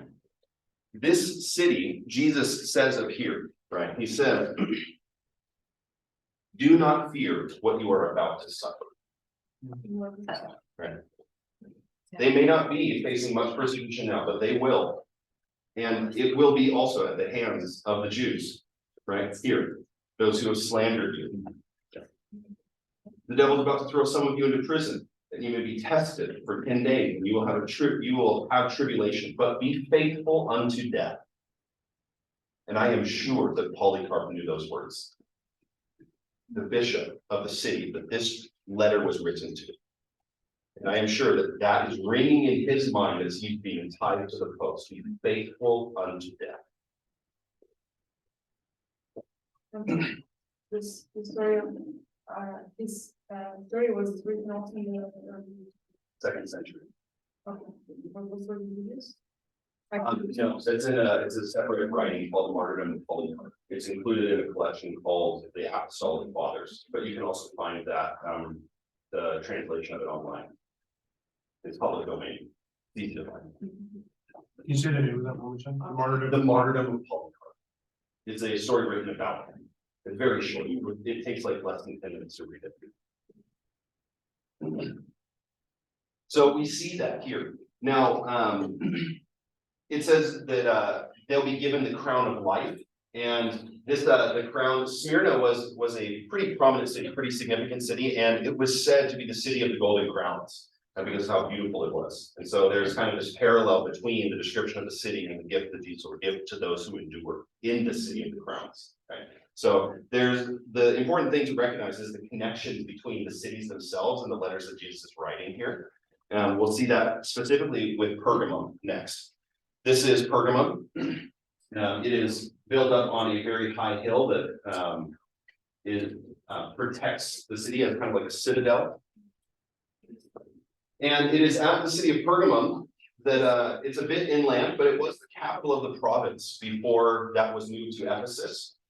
And the governor of the province would still go, and they had a home in Pergamum, and so they would travel between Ephesus and Pergamum quite frequently. And so, as well, on top of that, there were idols and significant temples to many gods, but the most prominent one is an ancient wonder, the temple to Zeus, which held the most grand statue of Zeus in the Roman Empire. It's not there today, but that is what is then thought to potentially be the connection with like the seat of Satan, right? So that could be that connection, but that also might be connected with the Roman governor, which the Roman governor is the only official in the province who has the right to execute individuals. So what does Jesus say? I'm the one with the double-edged sword. Right. So that kind of connection there potentially plays into their understanding of what Jesus is saying here. Now, they were the first ones. The city of Pergamum is the first city to have a temple devoted to the emperor. Okay. That awards them the title temple keeper, and they were very prideful about it. On their coins that were produced in Pergamum, it said the first temple keeper, because they were the first ones in the province to have that privilege. Now, in this church, right, there's a call to be faithful, right? We know that Antipas has been martyred from this church, and they must stand against a couple of things that Jesus has against them. The teachings of Balaam. So there is this false teaching in the church that is coming into the church they must stand against. So Balaam is a figure from the Old Testament, comes up in Numbers chapter 22 through 25. And his name appears at various other places throughout the Old Testament. When we think about Balaam, what did he do to Israel? He was a sorcerer and he tried to like curse them, but he only bless them. He tried to curse them, but he only blessed them. When he can only do that, then what does he do? Midianite women. When he can't speak curses and only blessings, then he influences the Midianites or the Moabites, both of them, to provoke Israel to worship Baal and to commit sexual immorality with all of their women. Okay, so what seems to be then, which we're going to have here in the next church, is that Balaam potentially presented, this kind of situation presents itself as an outside influence on the church. Okay, where Jezebel was inside of Israel, influencing Israel from inside. So there seems to be some, I think, something at play there where Balaam is influencing from the outside and Jezebel is influencing from the inside. Okay. So Balaam then is leading the church into two things. You have sexual morality and eating food sacrificed to idols. Okay, that one is pretty straightforward. Food sacrificed to idols. Now, this is an issue. It doesn't seem to be a salvation issue necessarily, but it does seem to be a witness issue, where Christians eating food sacrificed to idols are associating with pagan temples. Now, in 1 Corinthians, it seems like Paul doesn't have a big deal with this. Maybe in Corinth it wasn't a problem, but in Asia Minor it might have been a significant witness issue for them. Okay. So that is just something to consider here. The sexual immorality, though, is something that is kind of debated over. Okay, sexual immorality, as you know, there's a lot of sexual immorality in the worship of various gods, and the sexual liberty of people in the Greco-Roman world is quite free, even more so than it is today, right? But sexual immorality throughout the whole Old Testament is associated with the worship of idols. Okay, when God confronts through the prophets to Israel and accuses them of sexual immorality, it is in light of how they have been idolatrous towards Yahweh, and they have gone and perverted themselves with the gods of other nations. So you've got to wrestle with that a little bit. When we are looking at sexual immorality in the book of Revelation, does the context help us to understand that it is considering idolatrous worship and compromise in worship, or does it literally mean sexual immorality? And there's people on both sides. Okay, so I can't say which one it is for you, but I would suggest as you go through the book, look at it, because it doesn't just come up here, it'll come up throughout the letter. Okay, and that the other context will shed light on these ones here. In the beginning, it talks about Jesus being the king of, or the leader of all the kings of the earth, right? It talks about him. Yeah, in verse 5, chapter 1:5. Verse 5, and then all the other points, it says the woman made all the kings of the earth commit that sexual immorality. So I think it's the profaning one, as like in the prophets, it talks about like them going worshiping other gods. Because of that tie, would there be any other ties that you think of that would be reversed for the other reasons? To make it that it is actually literal sexual immorality. This is what I would present, is that the reason the prophets use sexual immorality and the vividness of it is because it is a taboo subject. Hebrew does not have a word for sex. Okay? They use euphemisms. They laid with each other. They knew each other, uncovered his nakedness. All those types of things. And even when they're talking about genitals, they don't use a literal word, they use a euphemism. He uncovered his feet. My pinky is thicker than my father's, or my pinky is thicker than my father's thigh. You have like her thigh fell, Numbers chapter 5. So there's all these euphemisms used for those things. So thigh is utilized for pelvic genitalia, both men and women. Her thigh. Her thigh. There's a couple of interpretations. Chapter 5 of Numbers is like, did she miscarry or does she now fail to have the ability to conceive children? So, anyways, the Old Testament uses euphemisms. So when the prophets are explicit with Israel's idolatry in equation to sexual immorality, it makes everybody uncomfortable. You hear that, and you now understand the severity of idolatry because how uncomfortable talking about this subject matter makes you. God just says, hey, you've been idolatrous and you've perverted my ways by going to idols. You're like, well, what's the big deal? When a prophet comes along and says, you have opened your legs to the nations, you're like, whoa, Isaiah, Ezekiel, like, wow. Slow down, right? It is a shock to them, right? So the prophets are very intentional with their language in that way because they need to shock these people into the reality of what they're doing. Wow. First century Greco-Roman world does not have the same taboo subject matter of sexual immorality. as a whole, right? Among the Jews, it's still there. Hmm. But as a whole, the Greco-Roman world has no trouble talking about this stuff, painting it on vases. I mean, you can get Greek vases from 200 years before Jesus, and you're gonna question some of the things that you've ever thought about. It's like crazy stuff on the they paint and depict, and it's wild. But the culture as a whole is just not that, it's not a taboo subject, right? They have no trouble talking about it. So would John use the same reference as the Old Testament to talk about idolatry and sexual morality, instead of just talking about it as idolatry, where he might have that confusion there? So I think that would be my presentation on the other side of it. So, but the presentation of the consistency with the Old Testament presentation of idolatry in relation to sexual morality is really strong as well. And so that's why it's a kind of go a little bit. Thank you. Yeah. Okay, let's take a break. Take 10 minutes. Actually, can we take 5 minutes? Okay, start at 11:40. Okay, great.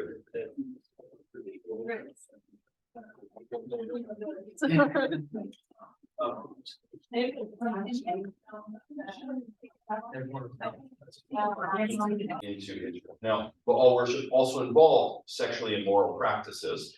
And so there is that connection of sexual morality with worship of all. Okay, so you do have that as well. Now, behold, I will throw her onto a sick bed.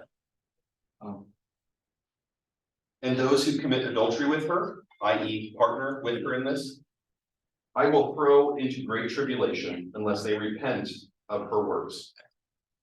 I will strike her children dead. And all the churches will know that I am he who searches mind and heart, and I will give to each according to your works. Dang. This statement is a strong statement from Jesus about the church, right? He encourages them at the beginning. He says, man, you got some stuff you got to sort out. And this kind of statement of it provokes the question to me, does God make people sick? You know, we kind of have a paradigm that God only does things that make us feel good, right? Which is creating a God in the image of our culture. Right? It doesn't take you long reading in the Bible to see that God is not like that. He doesn't do everything you think he should. For example, when he encountered Paul on the road to Damascus, Paul was blind for 3 days. Did he know if he would ever be able to see again? Could you imagine getting 3 days in after encountering Jesus and you're like, I'm gonna be blind forever. Right? Daniel encounters God, has an encounter with God, sick for 3 weeks. If one of you had an encounter with God and you were sick for a few days, you'd be like, pray out the demons. You know? Right? But there's this development. I think having just an awareness that that God, Jesus will do bigger things than we can think often conceptualize of. Has he done something like this before? Yes, in the New Testament, Ananias and Sapphira. This is not beyond Jesus. Okay. So just as a word here to kind of expand our perspective on Christ in the New Testament. And so we've got to give room for the things that he says about himself and that he's serious about. Now, what do we need to take away from this? Not just that God will do these things, but that he says, I've given her time to repent. I've given her children time to repent. Anybody who has followed this way has had the opportunity to repent.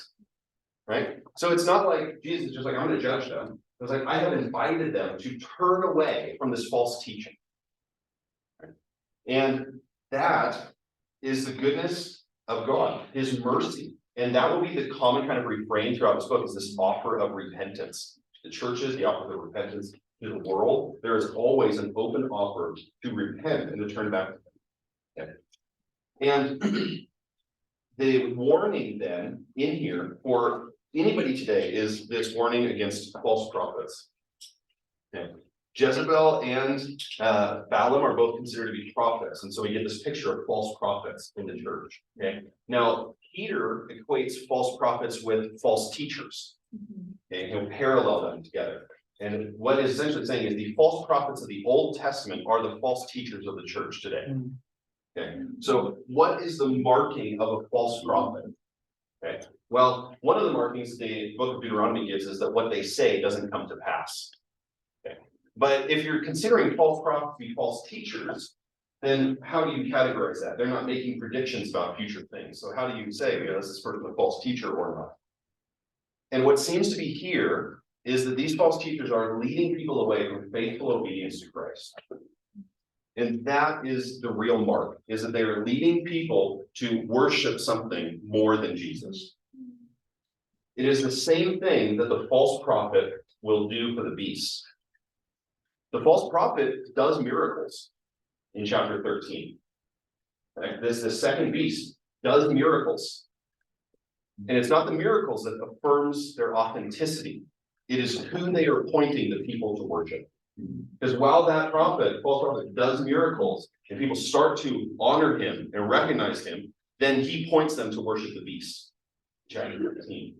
Right? So here it is not about the erroneous predictions, right? Things that they get wrong in predicting the future, but it is rather about false worship or compromised devotion.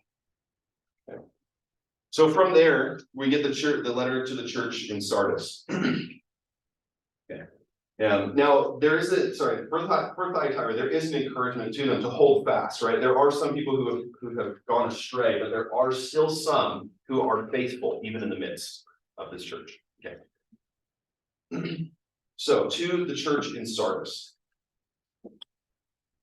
If you read this letter and just meditate on it for a little bit, what you will realize is the letter to the church in Sardis is the perfect picture of inoffensive Christianity, of indifferent Christianity. Not offending anybody, living just like the world, very indifferent. He says, I know your works. You have a reputation of being alive, but you're dead. And who else was like that? The Pharisees. Right? You are like whitewashed tombs. You're trying to protect people and be all religious on the outside, but in the inside, you're full of dead bones. Wake up and strengthen what remains and is about to die, for I have not found your works complete in the sight of my God. Remember then what you received and heard, keep it and repent. If you will not wake up, I will come like a thief, and you will not know what hour I come against you. You still have a few names in Sardis, people who have not soiled their garments, and they will walk with me in white. And this is the biggest danger to a complacent church, is to think that the faithfulness of the few is a marker of the faithfulness of the many. We cannot be deceived to think that if we're amongst people who are faithful, it means we're faithful.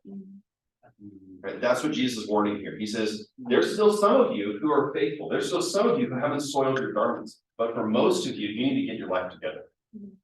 Right? You think you're alive, but you're dead. And that's this picture of complacency in this church. Now, he says he'll give them the white garments. Okay. There's a couple things I want to point out here in what Jesus is talking about with the rewards that he's giving to people. Because some of them you get, like, we have the eating of the tree of life, the crown of life, which we talked about with the crown city in Smyrna, the Pergamum.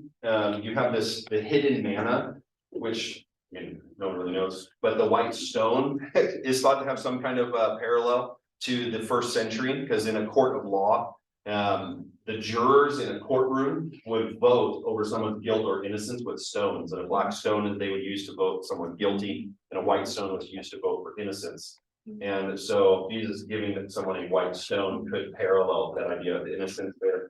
And then you have here with these white garments. So Jesus is paralleling the soiled garments of the church that should have been washed white with the white garments which are given to those who are victorious and overcome and conquer. So they have grown complacent, but they have a chance to turn around and walk with Jesus. And while they might not be judged by society, they're being scrutinized by Jesus.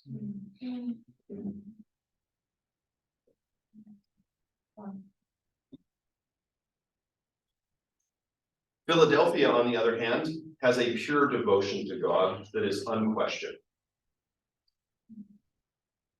I know your works, I have set before you an open door which no one is able to shut. And I know you have but little power, and yet you have kept my word and have not denied my name. Jesus has nothing but good things to say about the church in Philadelphia. They are faithfully walking with Jesus. They are committed to him, and even though they are a small church, Jesus has seen their faithfulness. And it just resounds with the same call from Zechariah to not despise the day of small beginnings. Right? For believers, it is never about the numbers. It is about the commitment. Right? It's never about how many, or it doesn't matter how many people are there. What matters is who is in it. And that's what Jesus affirms with the church here. And then he continues to call them to faithfulness, because they will face trials. He guarantees that you will face trials and difficulties. So remain faithful, stay consistent. And then we get to the church of Laodicea, the saddest church of them all. Jesus has no praise to say for the church of Laodicea. Nothing good. He will call them lukewarm Christians. Now, when Jesus says, I wish that you were hot or cold, and yet you were just lukewarm, that kind of doesn't work with us, right? We're like, well, why would Jesus want cold Christians? Why would he want cold Christians? Wouldn't you rather have a lukewarm Christian who's kind of faithful than a cold Christian? Right? Jesus is not talking about the devotion of their faith in that respect, right? He's talking about the purity of their faith. Okay, so in Laodicea, it is between two cities, Colossae and Hierapolis. Laodicea doesn't have a good water source itself to provide for the people, and so they pipe in water through aqueducts. Now, Hierapolis has beautiful hot springs that cascade on the cliffs near the ancient city, and actually you can see the mineral walls from the hot springs at Hierapolis. And they would pipe steaming hot water from Hierapolis to Laodicea. Colossae has these wonderful cold springs, and they would pipe the water from Colossae to Laodicea. Okay. And by the time both arrive at Laodicea, the steaming hot water is lukewarm, and the cold water, sitting in the hot sun, flowing through the aqueduct, has become lukewarm. And for the church in Laodicea, for Jesus to say this, they know exactly what he means. Wow. Right. Jesus is saying, I would rather you be pure, hot or cold, right? But you are just lukewarm, right? And he is looking for people who are committed, right? People who are going to be faithful. And so he calls them to cleanse themselves, to get gold refined, to get white garments, to get salve for their eyes. Okay. They make claims about themselves. We're rich. I have prospered and I need nothing, not realizing that you are poor.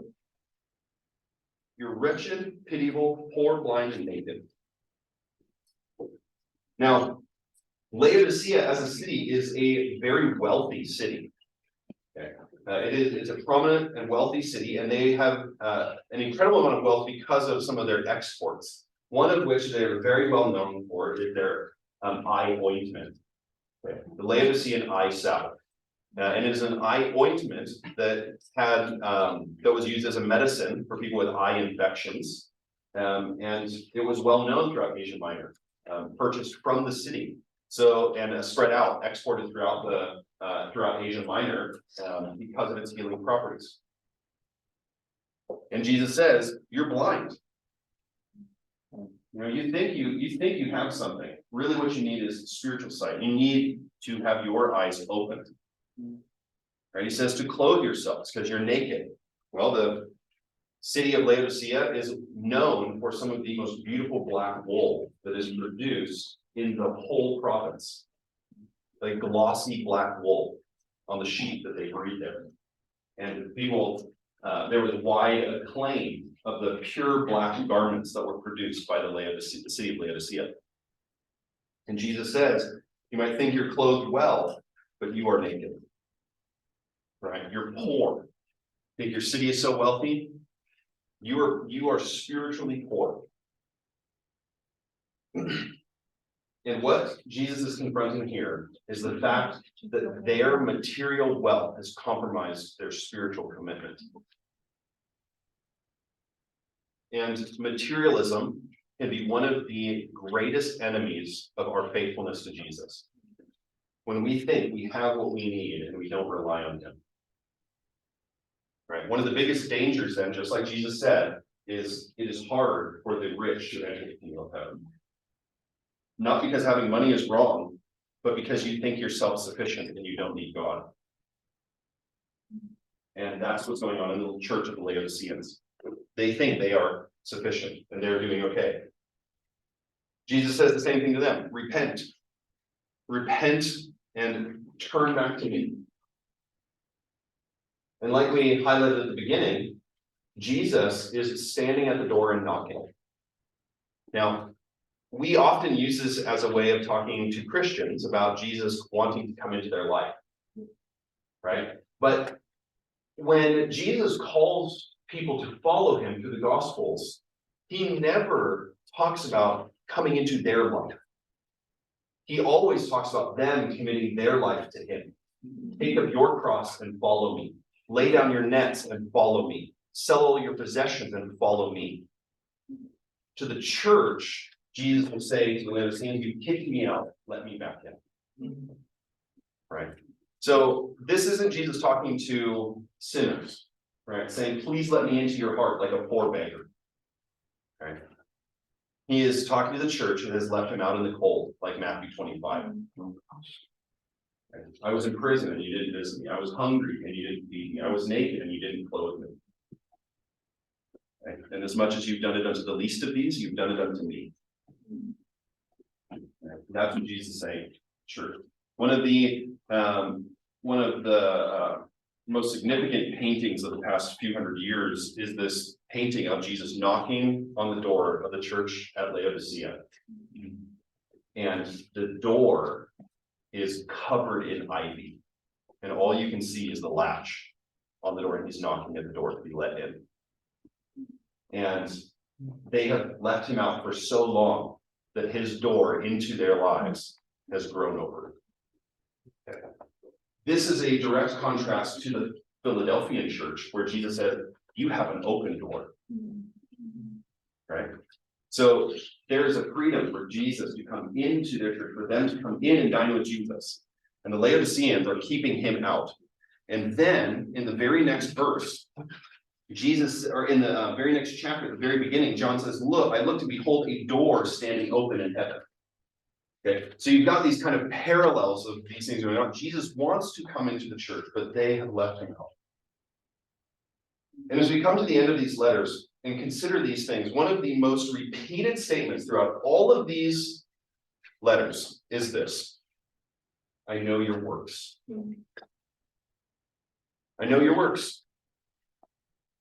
To 5 of the 7 churches, Jesus says, I know your works. And of these 5, he has nothing good to say about 2 of them.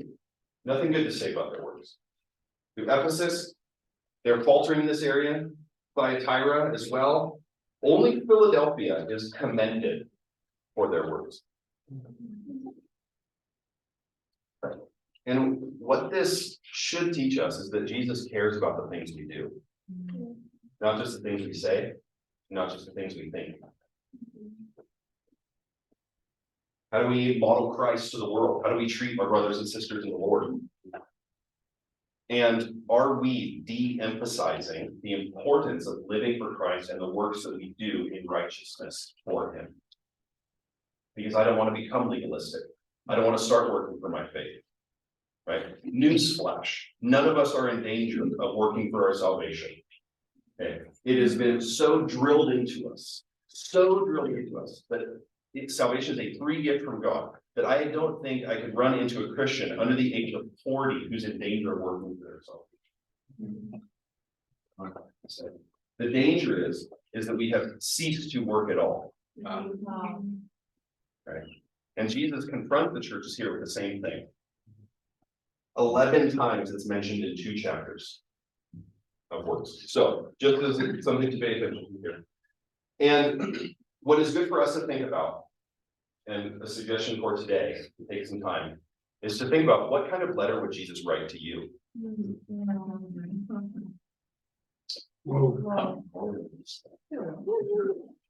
How would Jesus begin in his letter to you? Would he praise you? What blame would he have?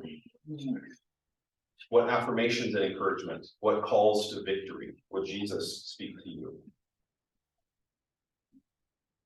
And it's an important reflection, I think, to consider for ourselves, especially in light of what we see. We tend to only hear the nice things that Jesus has to say to us. When we look at the churches, we see Jesus is going to be honest. I'll pray for us real quick. Lord,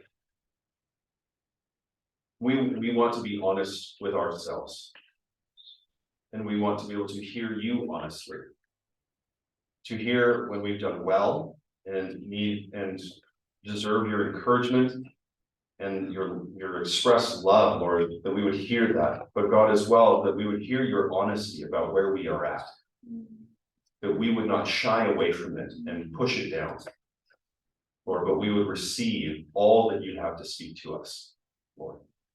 And I pray that you, God, would speak to this class about these letters, about their own lives, Lord, and that we would take it seriously.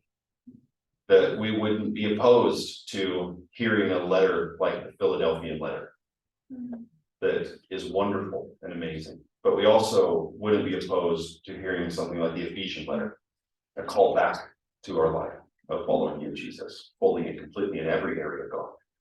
We love you so much, Lord, and we know that you are so committed to us. Lord, we want to be uncompromisingly committed to you. In Jesus' name, amen. Okay, so it's a little bit heavy, I know, but this book is real. So chapter 4 and 5, I think we'll probably get through the throne room scene before we wrap up today. So we'll see. The vision of the throne room, John is going to experience in chapter 4, the first paragraph here. And this throne room scene sets the context for chapters 6 through 21, basically. Okay, this scene shows you who is in control, right, from the very beginning. Okay, just like we saw with Jesus in chapter 1, this is going to set up how the whole book is moving forward. So it gives you that essential context for the direction of the vision. And so John sees this vision, and as he looks in the throne room, he sees the throne of God. And how does he describe him? In the same way as the Old Testament. Okay. All these descriptions of the Old Testament are the same thing that John uses here. He sees 24 thrones and elders around these thrones, which probably are the 12 tribes of Israel and the 12 apostles, right? And symbolically representing the whole people of God. Okay. So it's a picture of the people of God around them. And what do they look like? It says they are clothed in white with golden crowns on their head. Okay. When you think of a crown, what do you think of? What comes to your mind? A king? Okay. Royalty. What does the crown look like? When you picture it, okay? Obviously, I mean, the golden crown. What is the golden crown? Yeah, it's pointy, maybe it's got some swoops, it looks a little bit like a castle. Okay, yeah, maybe some gems, things like that. You know, trying to get those jewels in your crown, amen? That is not what John is talking about. And that is not what the Bible is talking about. Okay. Oh, this slide will come up later, and it's a very cheesy picture, but bear with me.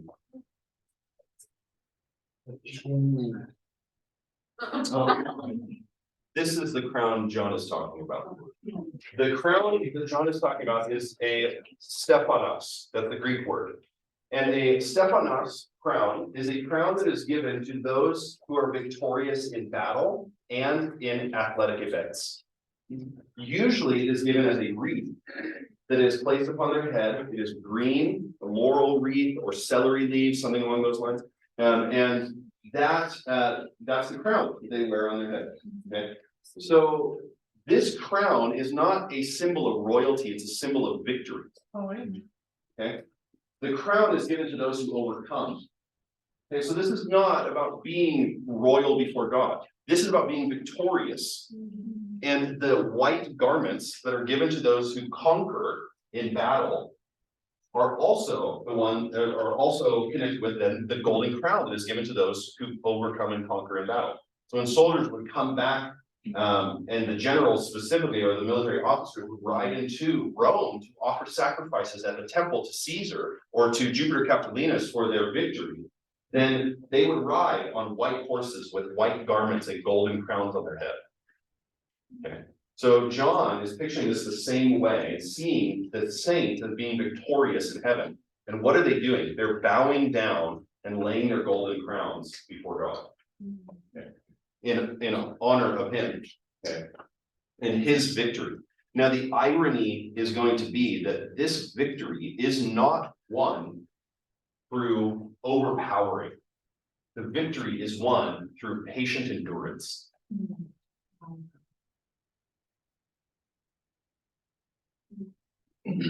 What was the name of that crown? Stephanos, that's the Greek word for crown. So if you look at like Blue Letter Bible, you look at the crown, what it translates crown here, the Greek word is Stephanos. Yeah. The other word that is used is diadema. That's a diadem, might depends on the translation. But that is also used interchangeably in various parts. So you can look at which word is used in various places. So we see this throne, there's flashes of lightning, rumblings, peals of thunder. Before the throne were burning 7 torches of fire, which are the 7 spirits of God. And before the throne, there was, as it were, a sea of glass like crystal. Okay. So John sees this scene, and this is not like this fluffy cloud room that we paint the picture as. Like God's in heaven, is there always fluffy clouds, and it's beautiful and bright. This is like a shaking room, and everything is trembling. Peals of thunder ripping through heaven. This is not just like some quiet, peaceful, everybody's playing harps and John shows up. This is dramatic, right? Who is on the throne? God is on the throne. The elders are bowing down before him, and it is loud, and it's like shaking, and peals of thunder ripping through heaven. And then John sees a sea of glass that like crystal, smooth, right? Why is that significant? What's going on here with all of this, right? This picture shows who is in control, right? God's not a fluffy teddy bear. Heaven is not a huge cloud room, right? It is a place where God is on the throne. He is the one to be honored. He is the one to be exalted. And he is the one who's in control. The sea is a place of chaos in the perspective of the Jews. It is a place that is unruled, right? It is uncontrollable.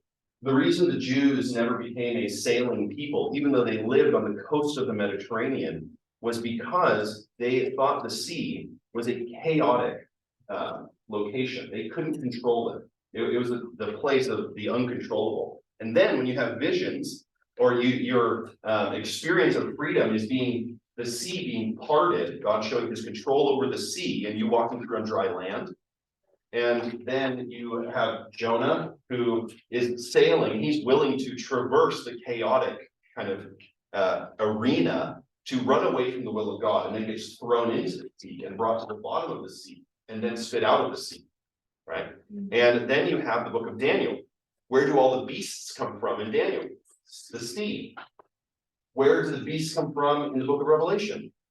Chapter 13, verse 1, John says, chapter 12, verse 17, it's the last verse. And he stood on the sand of the sea, and the very next thing he sees is the beast rising up. When you're in heaven, and there's a sea that is clear as glass, like crystal, God is in control. It is not a place of chaos. He is sovereign, right? So the symbolism behind these images convey to us who is in control. Is this also why it's so impactful, that Jesus, who is this that controls the wind and the waves? Yep. Walks on water. poems of the story. And also why you might have always had this question, why is there no more sea in heaven? Chapter 21, it says, and there was no more sea. Why? Well, there's no more place for beasts to come from. There's no more chaos. God is in control. So it paints all this picture. But this kind of scene is very similar to what you would have with Caesar, where you would have those generals coming to him, and as they came in victory after offering sacrifices, they might come before Caesar, and they come in their white robes with their gold crowns, and they bow to him and take that crown and give it to him, because he is the one who has ultimately awarded them the victory. Right? It's not without the power of Caesar that they could conquer. So you have this as well, where various provincial leaders would often ride to Rome. And when they came to Rome, they would have a golden crown that they would present as a gift or offering to Caesar. What then does this vision show to the first century reader? Who is the one who truly deserves the golden crowns? Who is the one who truly deserves honor? It's not Caesar, God in heaven. Okay. So this is this contrast, a lot of their experience and the things that they are aware of. And then in the next paragraph, we have things exactly like Ezekiel. The flying creatures there, the song that they are singing is the same song as Isaiah. Okay. Now, if you're tired of singing the same song in worship sometimes, it seems that they sang the same song for about 600 years. So, but the song is about to change. And that will change in chapter 5. Chapter 5, verse, the beginning of these verses. And then I saw in the right hand of him who was seated on the throne a scroll written within and on the back, sealed with 7 seals. This scroll, written on the front and the back, is unusual. You don't have scrolls written on the front and the back. Why? Because once you roll it up, all the stuff on the back is going to get rubbed off because it's exposed. Okay. The 7 seals, we can sometimes think of it like it's a scroll and it has a seal, and then you open up part of the scroll, and then you open a seal and you unroll the scroll, and then you open the seal and you unroll a little bit more, right? That's not how it works. You can't open the scroll until all the seals are broken. Okay, so I don't have a lot of room here, but give me some grace. I didn't go to art school. So imagine this is a cylinder seal or like a rolled scroll. On here, there's going to be these clay stamps, which are called bulas. And there's going to be strings that run through the bula.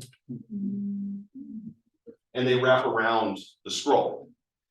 Each bula is going to be sealed with the seal of the person who has made the contract or agreement, or those who've been witnesses to it. And they are the ones who seal the clay.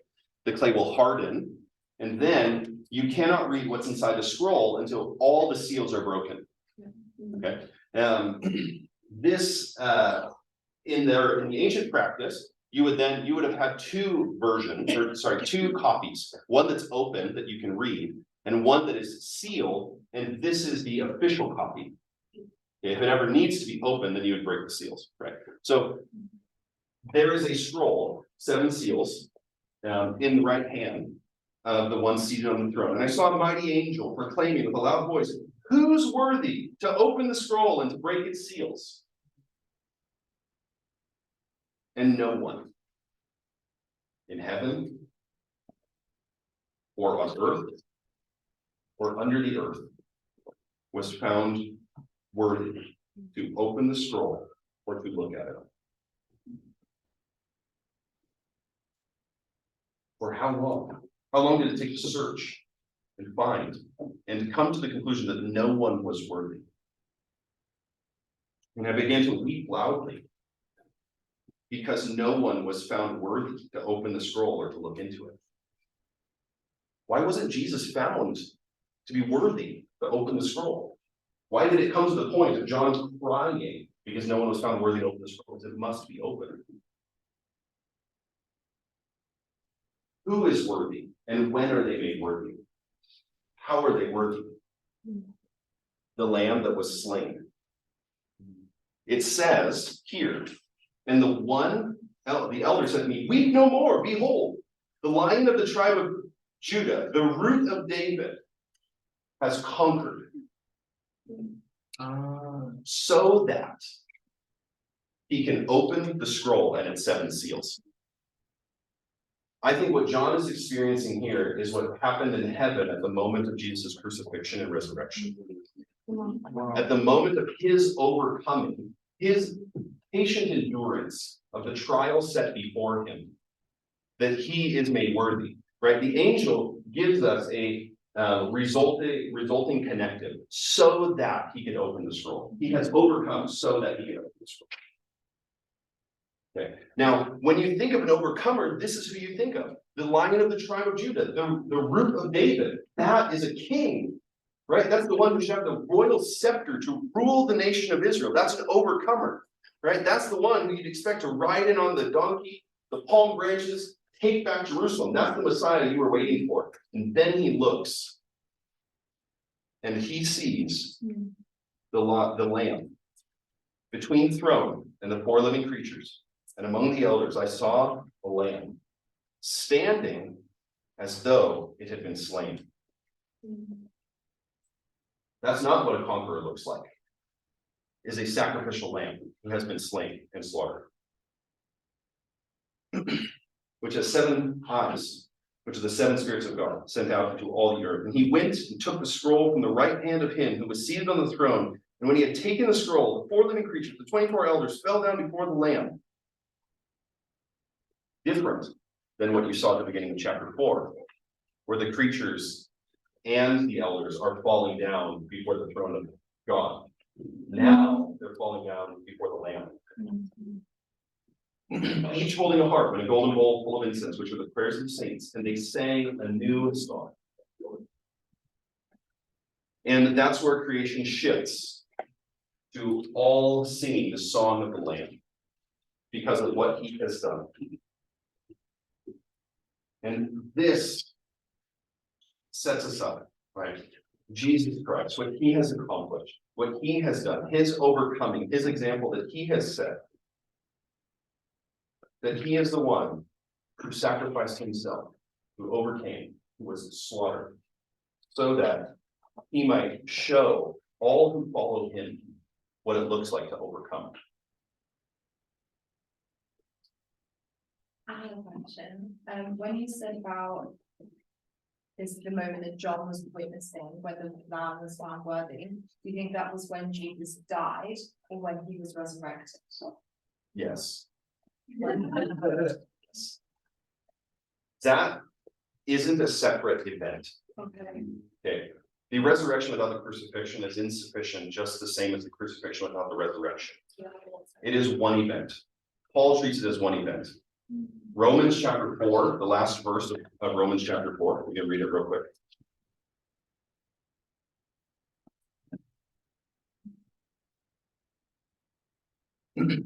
I'll start at verse 23. But the words, it was counted to him, were not written for his sake alone, but for ours also. It will be counted to us who believe in him, who raised Jesus from the dead, our Lord, who was delivered up for our trespasses and raised for our justification. So Paul does not separate the event at what happened in his crucifixion, what happened in his resurrection, because without one or the other, you do not have the result of the whole. So I wouldn't say it is one or the other, because if he's crucified without being resurrected, then everything is meaningless. Yeah. So when John's witnessing this, he's in this moment, it's Is he witnessing the past? yeah, Right. okay. What verse did you just read? Romans chapter 4, the last couple, I think it's 23 through 25, but 24 through 25, I think is better for sufficiency. No, I was gonna ask if you had the reference for the song, the original song, Holy, Holy, Holy is the Lord God Almighty. Yeah, I mean, it's here in Revelation 4 and then in Isaiah 6. Isaiah 6. Yeah, that's Isaiah's throne room encounter, where he goes into the throne room and he hears the song, Holy, Holy, Holy is the Lord God Almighty. There's a blue post. Yeah. Great. Yeah. I also have a question with this thing of like how they found no one on heaven or earth or below the earth. It's like, okay, so like, is it just me thinking too deeply into it to say, okay, but then still where's Jesus? Yeah, Or Yeah, so there is an element of, what do I want to call it?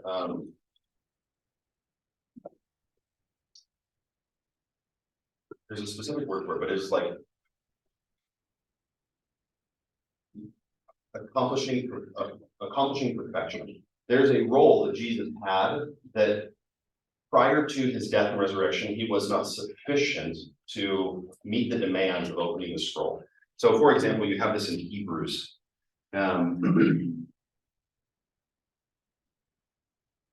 This is in chapter 2, verse 10. For it was fitting that he, for whom and by whom all things exist, in bringing many sons to glory, should make the founder of their salvation perfect through suffering. Wasn't Jesus already perfect? There is this is the word I was looking for, functional perfection. There is an aspect of what Jesus accomplished in his suffering, crucifixion, and resurrection that made him perfect to open the scroll.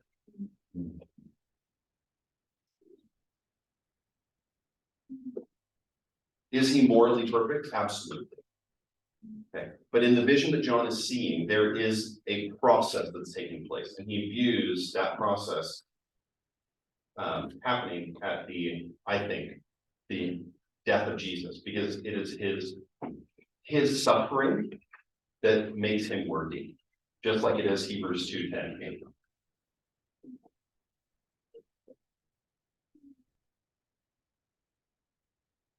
Any other questions?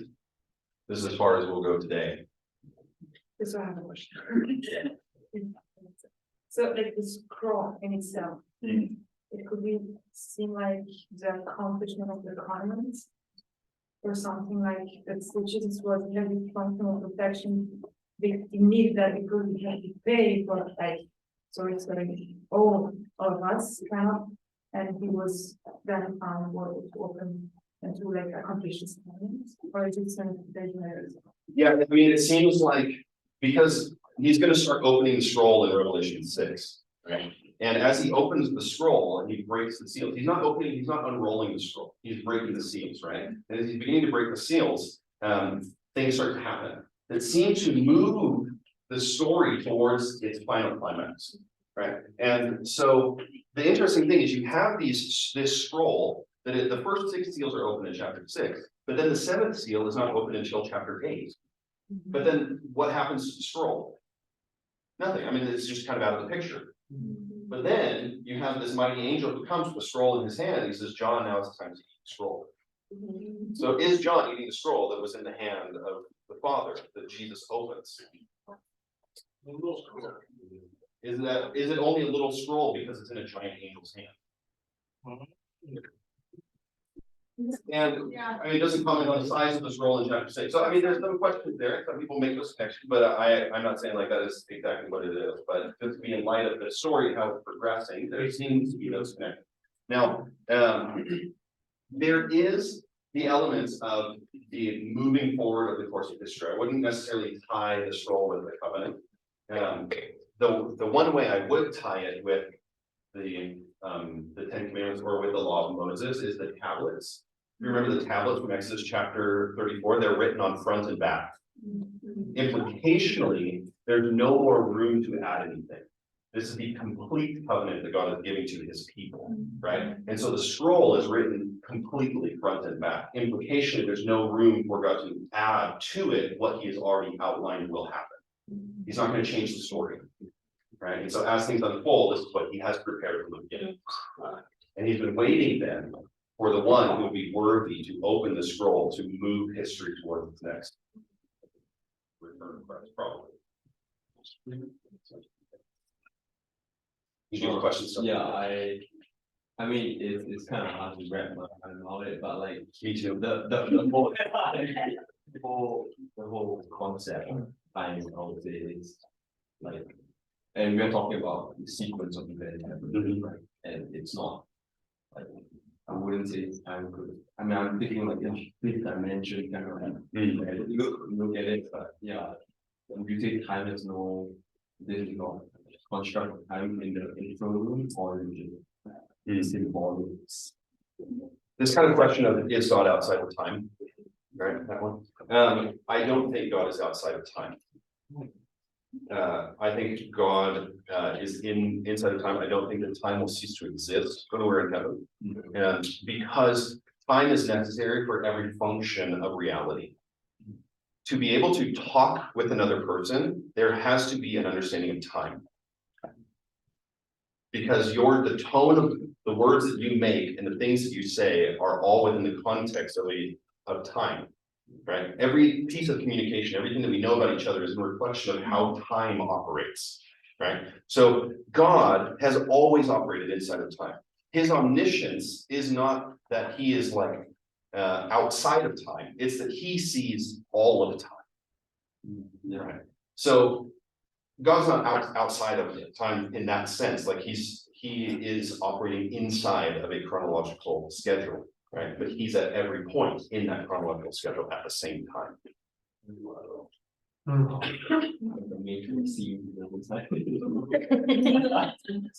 Yeah, so I think what John then, like I had said, this is my personal interpretation. People don't agree with me, just looking at the text. I think that John is experiencing that past moment, and he is seeing what began at Jesus's resurrection and ascension. Do you think that there's an aspect of this throne room experience that, like, do you think it's like a literal event, if this is just like something that actually happened in the physical throne room in heaven, or do you think it's a symbolic event to explain it in a way that human can understand? And why not on either side? I wouldn't want to say what we should think about it necessarily. Would I be opposed to one or the other? No. I think, could it have actually happened this way? Why not? You know, could it just be that that God is delivering it in a way that John would understand and be able to communicate it clearly to his readers? Why not? Yeah. Hebrews seems, and similar to like what we're going to see in here and about the ark in the temple, the doors are open, you see the ark in the temple. Hebrews talks about how there is kind of this altar in heaven, and that Jesus sprinkled his blood that provided a perpetual atonement, right? So there seems to be this kind of impression or understanding of a physical place in heaven, and that comes from the idea that what Moses was shown on the mountain of the tabernacle was a reflection of what was already in heaven. And it's not like God is just saying, make me a temple. You know, he's showing this is a reflection of what was already there. And this is the earthly counterpart to it.